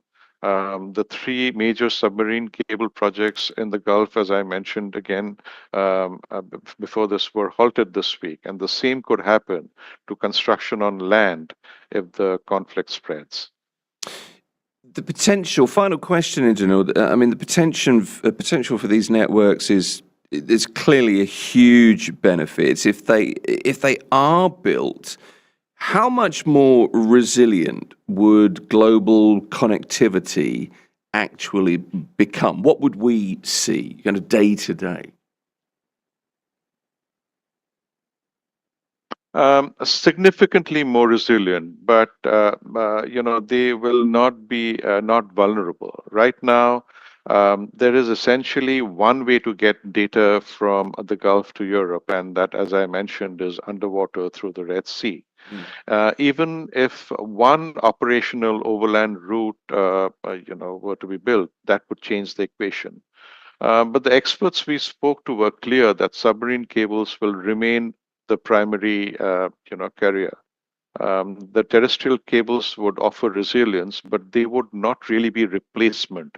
They are the backup that just doesn't exist now. And I guess at the end of the day, it could be just a more stable internet for the average resident of a city like Dubai or Abu Dhabi or Riyadh or wherever in the Gulf.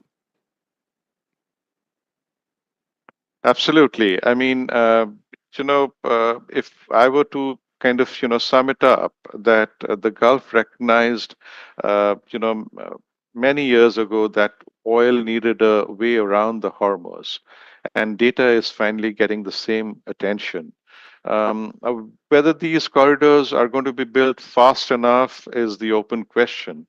But the fact that there are 6 projects that are racing to answer it tells you, Tim, that the region understands that what's at stake.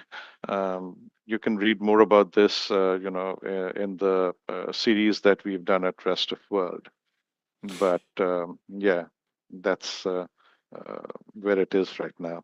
Well, it's a story well worth following. Let's keep our fingers crossed. Indranoor Ghosh is the Middle East and Africa editor at Rest of the World, based in Abu Dhabi. Indranoor, it's a fascinating article, and I mean that. Thank you for joining us here at Mira Business FM.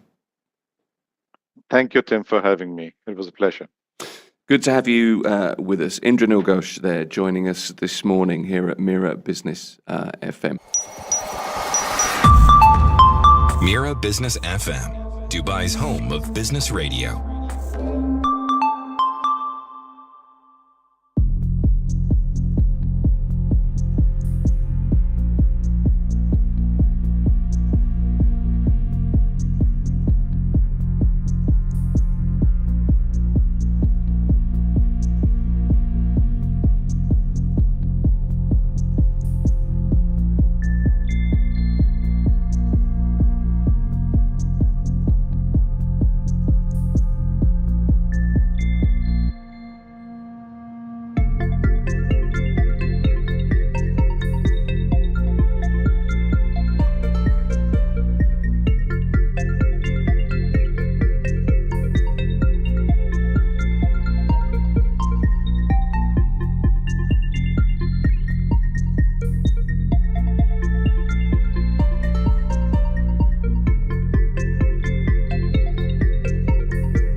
morning, it's 11 a.m. I'm Sahar Mushtaq, and this is the news on Mira Business FM. These are the headlines. The Economic Integration Committee held its third meeting of 2026, which focused on the national economic progress. Chaired by the Minister of Economy, Abdullah bin Tukal Mari, officials discussed improving coordination between federal and local authorities. They also reviewed economic laws and the investment environment. The meeting highlighted the private sector's role in supply chains. Officials discussed linking the National Economic Registry with government entities to accurately share data for over 1 million companies during the meeting. They also reviewed preparations for the 2026 Financial Action Task Force evaluation, including the anti-money laundering and ownership transparency. The weather in the UAE will be partly cloudy to cloudy at times. Temperatures are set to drop across parts of the country. Conditions may become humid at night and early morning. Light to moderate winds are expected. These winds may cause blowing dust and reduced visibility. According to Khalij Times, residents can expect continued chances of rain with changing weather conditions. Heavy rain in the UAE has led to flooded homes and damaged vehicles. Most residents reported water entering their houses during the downpour. Several cars were damaged or left stranded on flooded roads. Some motorists were forced to abandon their vehicles due to the rising water levels. Authorities responded by deploying teams to manage the situation. Efforts included pumping water out from affected areas. The situation comes as unstable weather continues across the country. As highlighted by Khalij Times, residents are being advised to stay cautious during such conditions. Delivery companies in the UAE have told riders that they can go offline during heavy rains without any consequences. Firms say the move is to protect riders' safety in bad weather. Riders will not be penalized for pausing their apps during storms. Companies are urging riders to prioritize their own well-being. The decision comes as heavy rain affects parts of the country. That's the news for now. Follow more news on X and Telegram. This is Mira Business FM.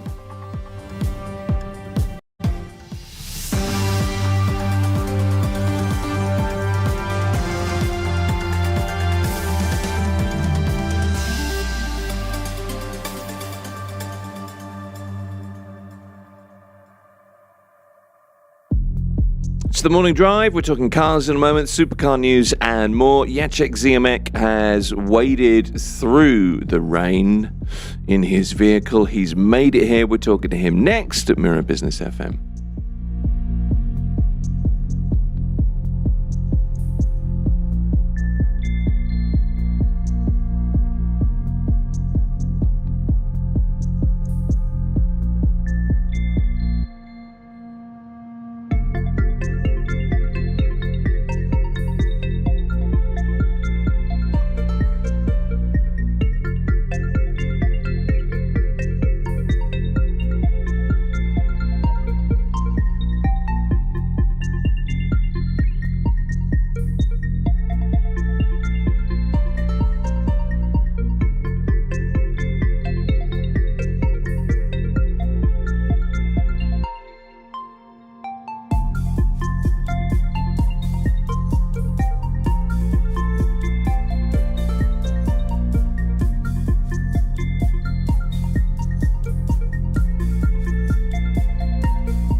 Mira Business FM, Dubai's home of business radio. It's another edition of Luxury Breaks, supercars, hypercars, cars, and the rain, and more. And Jacek Ziemik is here from X Motors. What a 24 hours we've had. But you made it in your vehicle, so I'm pleased. How are you? I'm good, thank you. Jolly good. What do we do? Let me just start with this. I've got lots of stories I want to ask you about and talk about today with you, Jacek, as ever. But if it rains like this and you think your car, there may be some water that has entered because it's sat in water, maybe there's some water in the exhaust, what's the advice? Don't touch it. Do not touch it. Do not touch it. Don't try to start it. Don't try to start it. You don't want any more water circulating inside. The only thing, call your insurer and good garage. Yes. Take care. And what if you think... Many people, don't think it's sorry bad. to interrupt you, but we had issues. Many people are seeing this situation, are trying to immediately to start the car and drive out from the water. Yes. It's a worst possible idea. Yeah.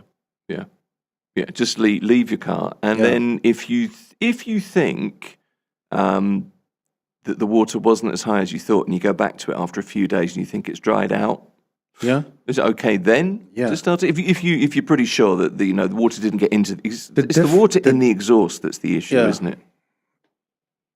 We face here the water from the rain, not water from the sea. It's different story. Yeah, well, for sure. If it's a water from the sea, it's disaster. Well, that's much more corrosive. But in most cases, if it's not a long time, you can recover this kind of car. Yeah.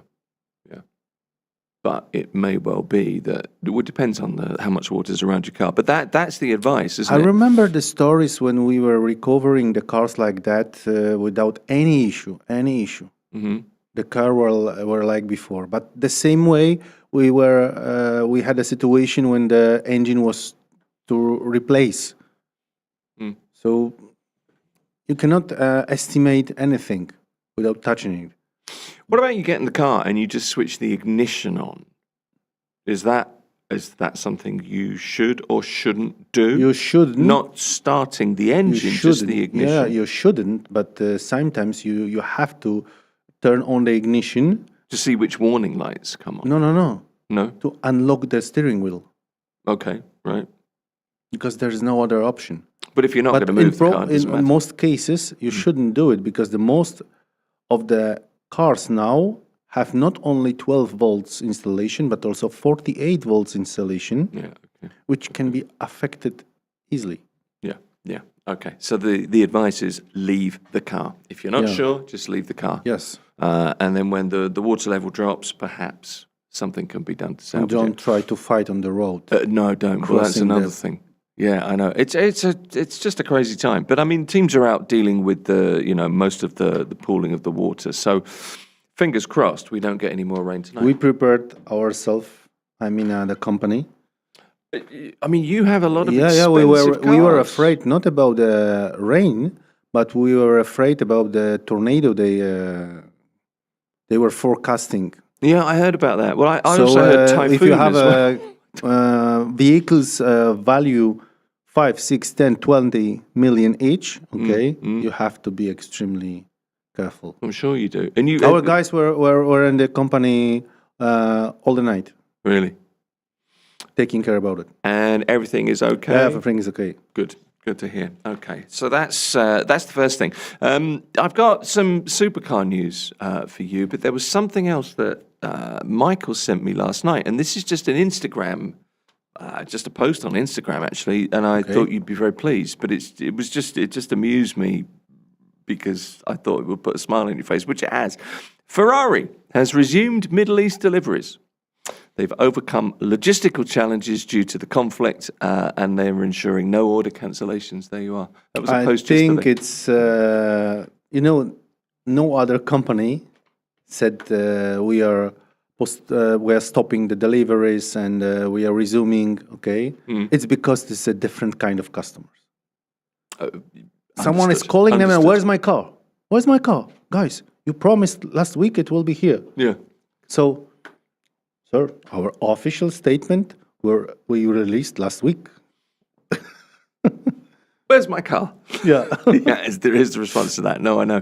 That was one piece of Ferrari news overnight. So there it is there. There's also, have you seen this? Because you're an F1, I was going to say fanatic. That's No. not a fanatic, but you're a fan of F1, aren't you? Did you see Lewis Hamilton in the F? Is it an F40? I think it's an F40. Yeah. In Japan. I heard about it, but I didn't see. Yeah. Okay. So he turns up to a car meet in Yokohama in an F40. Because Classic this weekend car. is a Japanese Grand Prix. Suzuka this weekend. That's right. Was it the 29th? Isn't it? It's Sunday. So loads of photo opportunities. But he's got a real thing for Japanese. That kind of real Japanese petrol head culture. The Fast and the Furious type thing, and the drifting and all that stuff. Do you remember? Japan is one of the best sources for the cars. Well, classic. I mean, Many people think that they have a right-hand drive, but they are left-hand drive because it's a kind of I don't know how to say. You are showing to others that you are the real petrol head. You know how to drive. That's why you're using the European spec car. Oh, okay. See, but cars. 99% of cars in Japan, you drive on the left side of the road and the steering wheel's on the right. Yeah, that's right. Yeah. So I mean, what I grew up with, because that's the British thing as well. but it's not easy if you have a steering wheel on a wrong side of the car. No, I know. I know. No, tell me about it. And it's That is also under the discussion, which side is wrong? which is right and which is wrong. Well, that's a little bit subjective, isn't it? But I learned driving on the left, and I was sitting on the right in the car.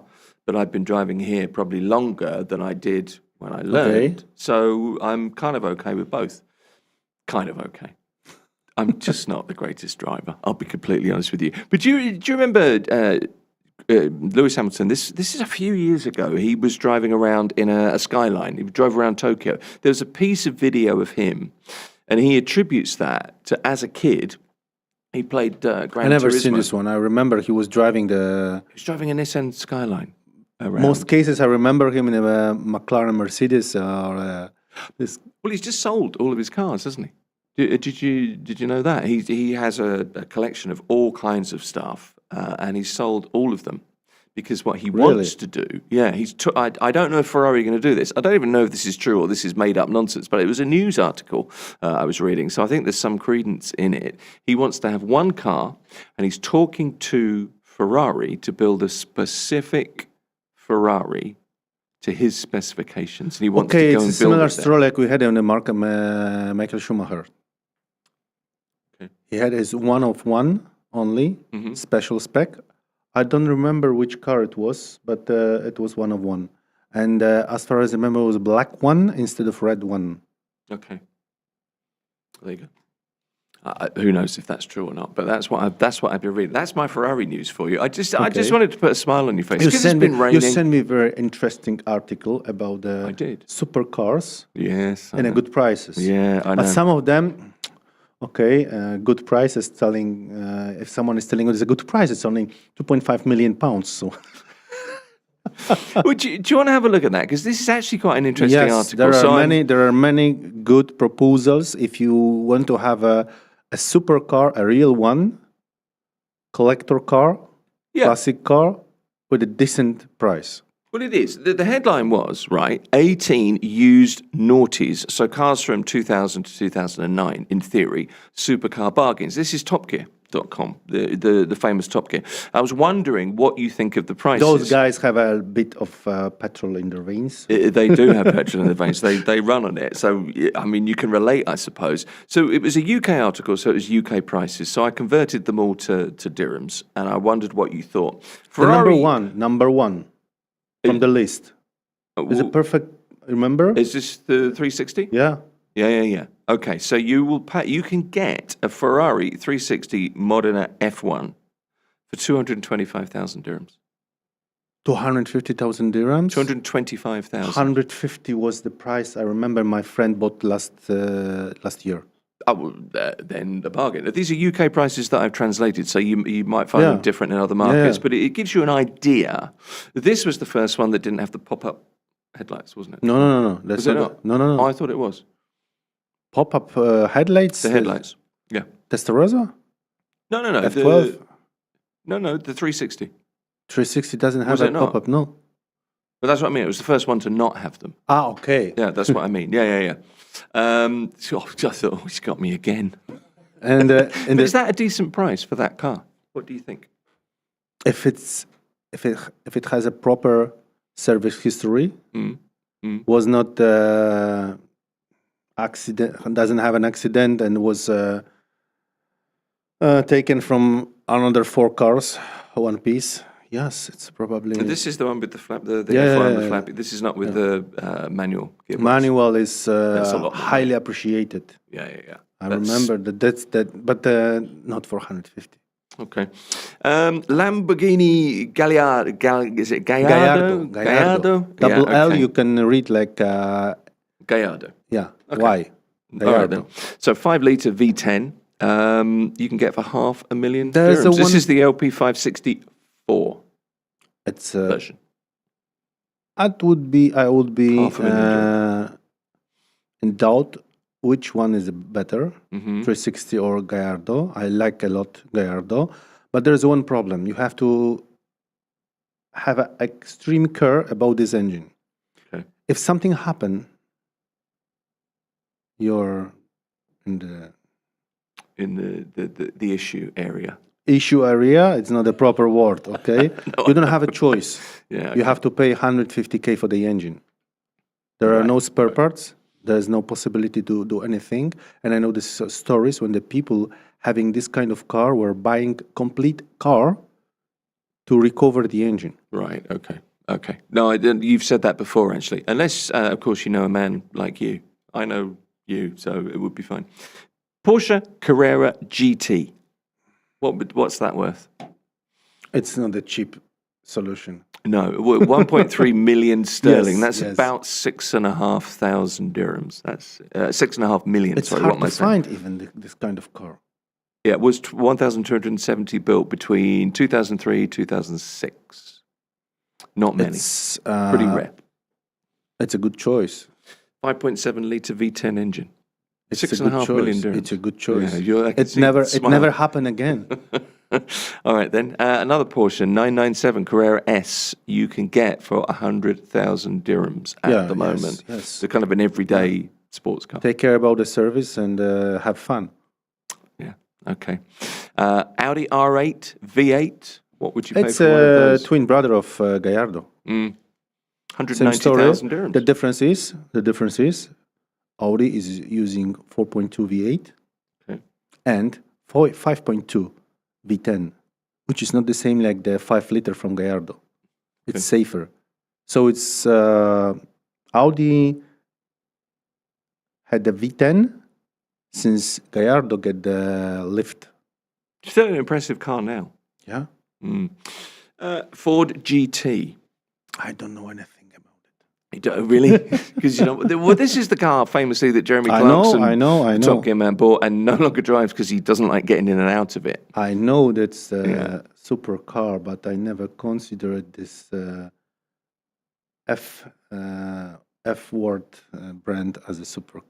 You don't? Okay. Oh, contentious. £390,000. Multiply that by 5. I forgot. For some reason, I forgot to change It's a classic car. But I mean, that's what? Just under 2 million dirhams. Yeah. Okay. 2005 GT supercharged V8 manual gearbox. Lots of Fiesta parts in there as well. Maybe that's one of the reasons.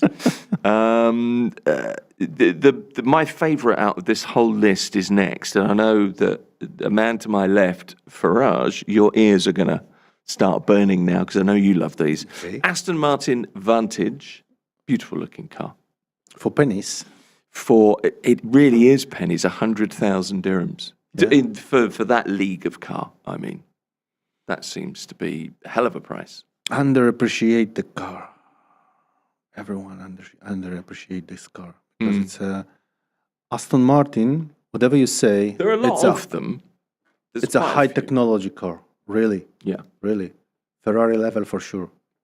Really? Yeah. That high? Okay. Well, that seemed like the bargain of this, and I'm The looking problem through thinking is, that's the if one I'd something like. is going on, Yeah, they don't do well in the rain, actually, because the boot used to leak, apparently. So maybe that's not the car for now. yeah. This was interesting to me, and I wonder what you think about this. A friend of mine had one of these. I haven't had any of these cars, by the way, but my friend had this, a Bentley Continental GT, the Super Sports version. That's a good choice. Nice choice. 175,000 rooms. That Yeah, but the seems... problem is to find a real low mileage, good car. Yeah. But yeah. it's a that good makes sense. idea. Fast. Very fast. It's a fast car, but For the size of that car, that's a big, yeah. Big lumpy car, isn't it? and you Heavy. have a 4x4, so Okay. What do you think of this? 1.5 million dirhams. These are ballpark figures, but it gives you an idea of what you can pick up. Mercedes SLR McLaren. I hate this car. Okay, say no more. Why? Huge, massive bonnet. Yeah. I thought about it. Okay. It's a wonderful, beautiful car. I read many articles. In the moment when I had an opportunity to drive this car, everything collapsed. What? How? Gearbox, which doesn't know when to change and how to change the gears. It's slow. It still is a Mercedes DNA. It's like a W124 at a sport version, okay, with a huge engine. It was Gordon Murray, wasn't it? The guy behind the design. I think he's. Try to drive this car. Okay. You hate it. If you're a real petrol head, you hate it. Really? Because if you like the car be, let's say, smart, okay, fast, reliable, this car isn't. Okay. I left one out, actually. This was another one that was available at a bargain price. Well, I'm saying bargain prices, like I have 125,000 dirhams burning a hole in my pocket. But the Lotus Exige S2 I don't know 1.8. the Lotus at all, but You don't know them, but I don't know these cars at all. a good-looking car. Good-looking car, cheap, Yeah. light, Yeah. and the weight is the big advantage of this car. I mean, as quick as a Porsche, but Yeah, much cheaper. but it's not about the quick. It's not about the papers. Okay, it's about how you can drive this car. Okay. The pleasure of driving is most important. Yeah, well, yeah. If you're buying the car which is old, like 15, 20 years old, you don't care about the performance and the paper, right? No, You it's have to have a pleasure of driving this toy. Are you smiling? Yeah, absolutely right. No, I mean, I've learned that from you. The most expensive on this list, and this is a car this is the early 2000s, and it's really the car that put Pagani on the map, is the Zonda C12S. 25 to 50 million dirhams. Why they place this car on the list? It's by far the most expensive, obviously. Yeah. I would point out that Andrew Tate drives a Pagani, so maybe that might put some people off. But this is Pagani like is an a art. pin-up car. Pagani is an art. Okay. Yeah. The Pagani is a guy who had a big ideas. He tried to push the Lamborghini to do it, but they were under the Audi coverage. They always were labeled. So he opened his own factory and start to realize his dreams. And has done really well. Yeah, absolutely. How much time have we got? We've got a couple of minutes. Interesting ones on this list. Let's do an American car just to see the confusion on your face. Corvette C6. Okay. ZZ06. Okay. Okay. 235,000 dirhams. 7 litre. Yeah. Huge V8. Very It powerful. gives you a pleasure. That's true. Okay, well, Yeah. we got Not a concession out of But you. if you're giving me the choice, Corvette or Ferrari, sorry. All right, well, I tell you what, in that case, just to be nice to you, it's the weekend, you struggled through the Okay. rain to get here. 2 Ferraris. Scuderia. No, these two, in this list, pop-up headlamps, Ferrari 456M. 200,000 dirhams. It's the Ferrari from the era when they were not so nice to drive. It's like a kicking V12. with a horse, okay, driving this car Yeah. with the manual transmission. It's not a pleasure. It was a statement those days. All right then. What about this? For 100,000 dirhams more, 300,000 dirhams, Ferrari 612 Scaglietti. That's much better. Bigger You have a boot, four-seater. proper four-seater, Yeah. isn't it? Yeah. And on the photo, you see the beautiful sky glass. Okay. It's a car from 2004, 2005, 2004. There was I think it a is. first try, I think, the Ferrari did a real four-seater. Mm. And it's a nice car. How is the price? 300,000 dirhams for that? Do you think? I mean, this is your day-to-day. If it's a proper car, yeah. Okay. But you Interesting. forgot about the most interesting. Well, I left a couple out there because we're running out of time. But which was the most interesting? Scuderia 430. Scuderia 430. Yeah. It wasn't even in the list, Yes, it is. is it? Let me. Okay, you keep talking amongst yourselves for It's a second. a real find it on here. razor. No, it's not in this list. I didn't have it in this list. I think you just want to talk because you. We like were we were looking at a different website. it. Yeah, could be. Could be. No, it's not. It's not in this particular list. But you've talked about that in the past. Well, okay. How much should that be? Right now, Yeah, 700-800K. 700,000 to 800,000 dirhams for a model from what year? 2008. 2008. Okay. But it's a special edition, All right. so don't forget about it. It's not not a standard 430. It's a different story. Okay then. So this was just an article on topgear.com, and it was called 18 used naughty's supercar bargains. It's still the Aston Martin Bargains. Vantage. Well, comparatively speaking, of course. That's all the time we've got. If your car is in the rain, leave it. Don't start it. It's the advice. Jacek Ziemek is the man from X Motors. Thank you. Good to see you. This is Mira Business FM. Mira Business FM, where business comes to talk.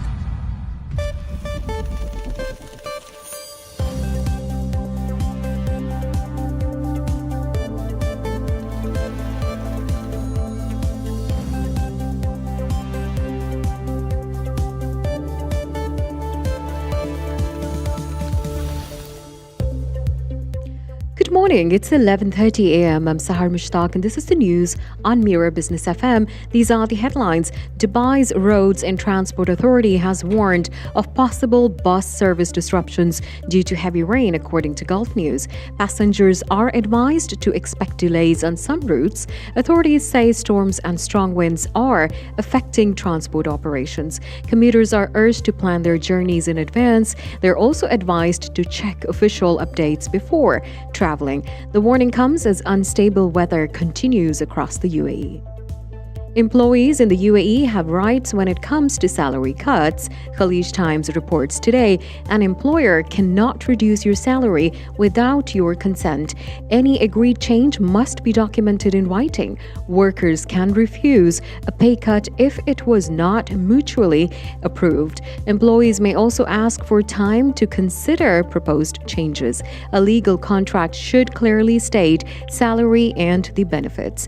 In disputes, if disputes arise, workers can refer the case to the Ministry of Human Resources and Emiratization.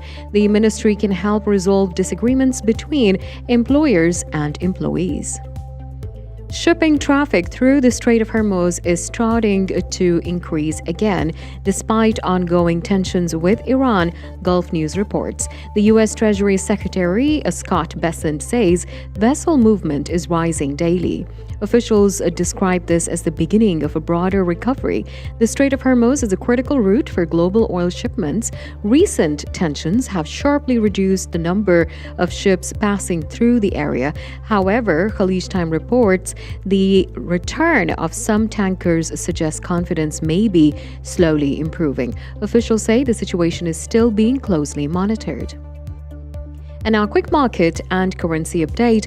Bitcoin today is trading at 68,881 US dollars. And for those tracking remittances, 1 dirham equals about 25.67 Indian rupees, 75.99 Pakistani rupees, 33.38 Bangladeshi taka, 16.42 Philippine peso, 14.34 Egyptian pound.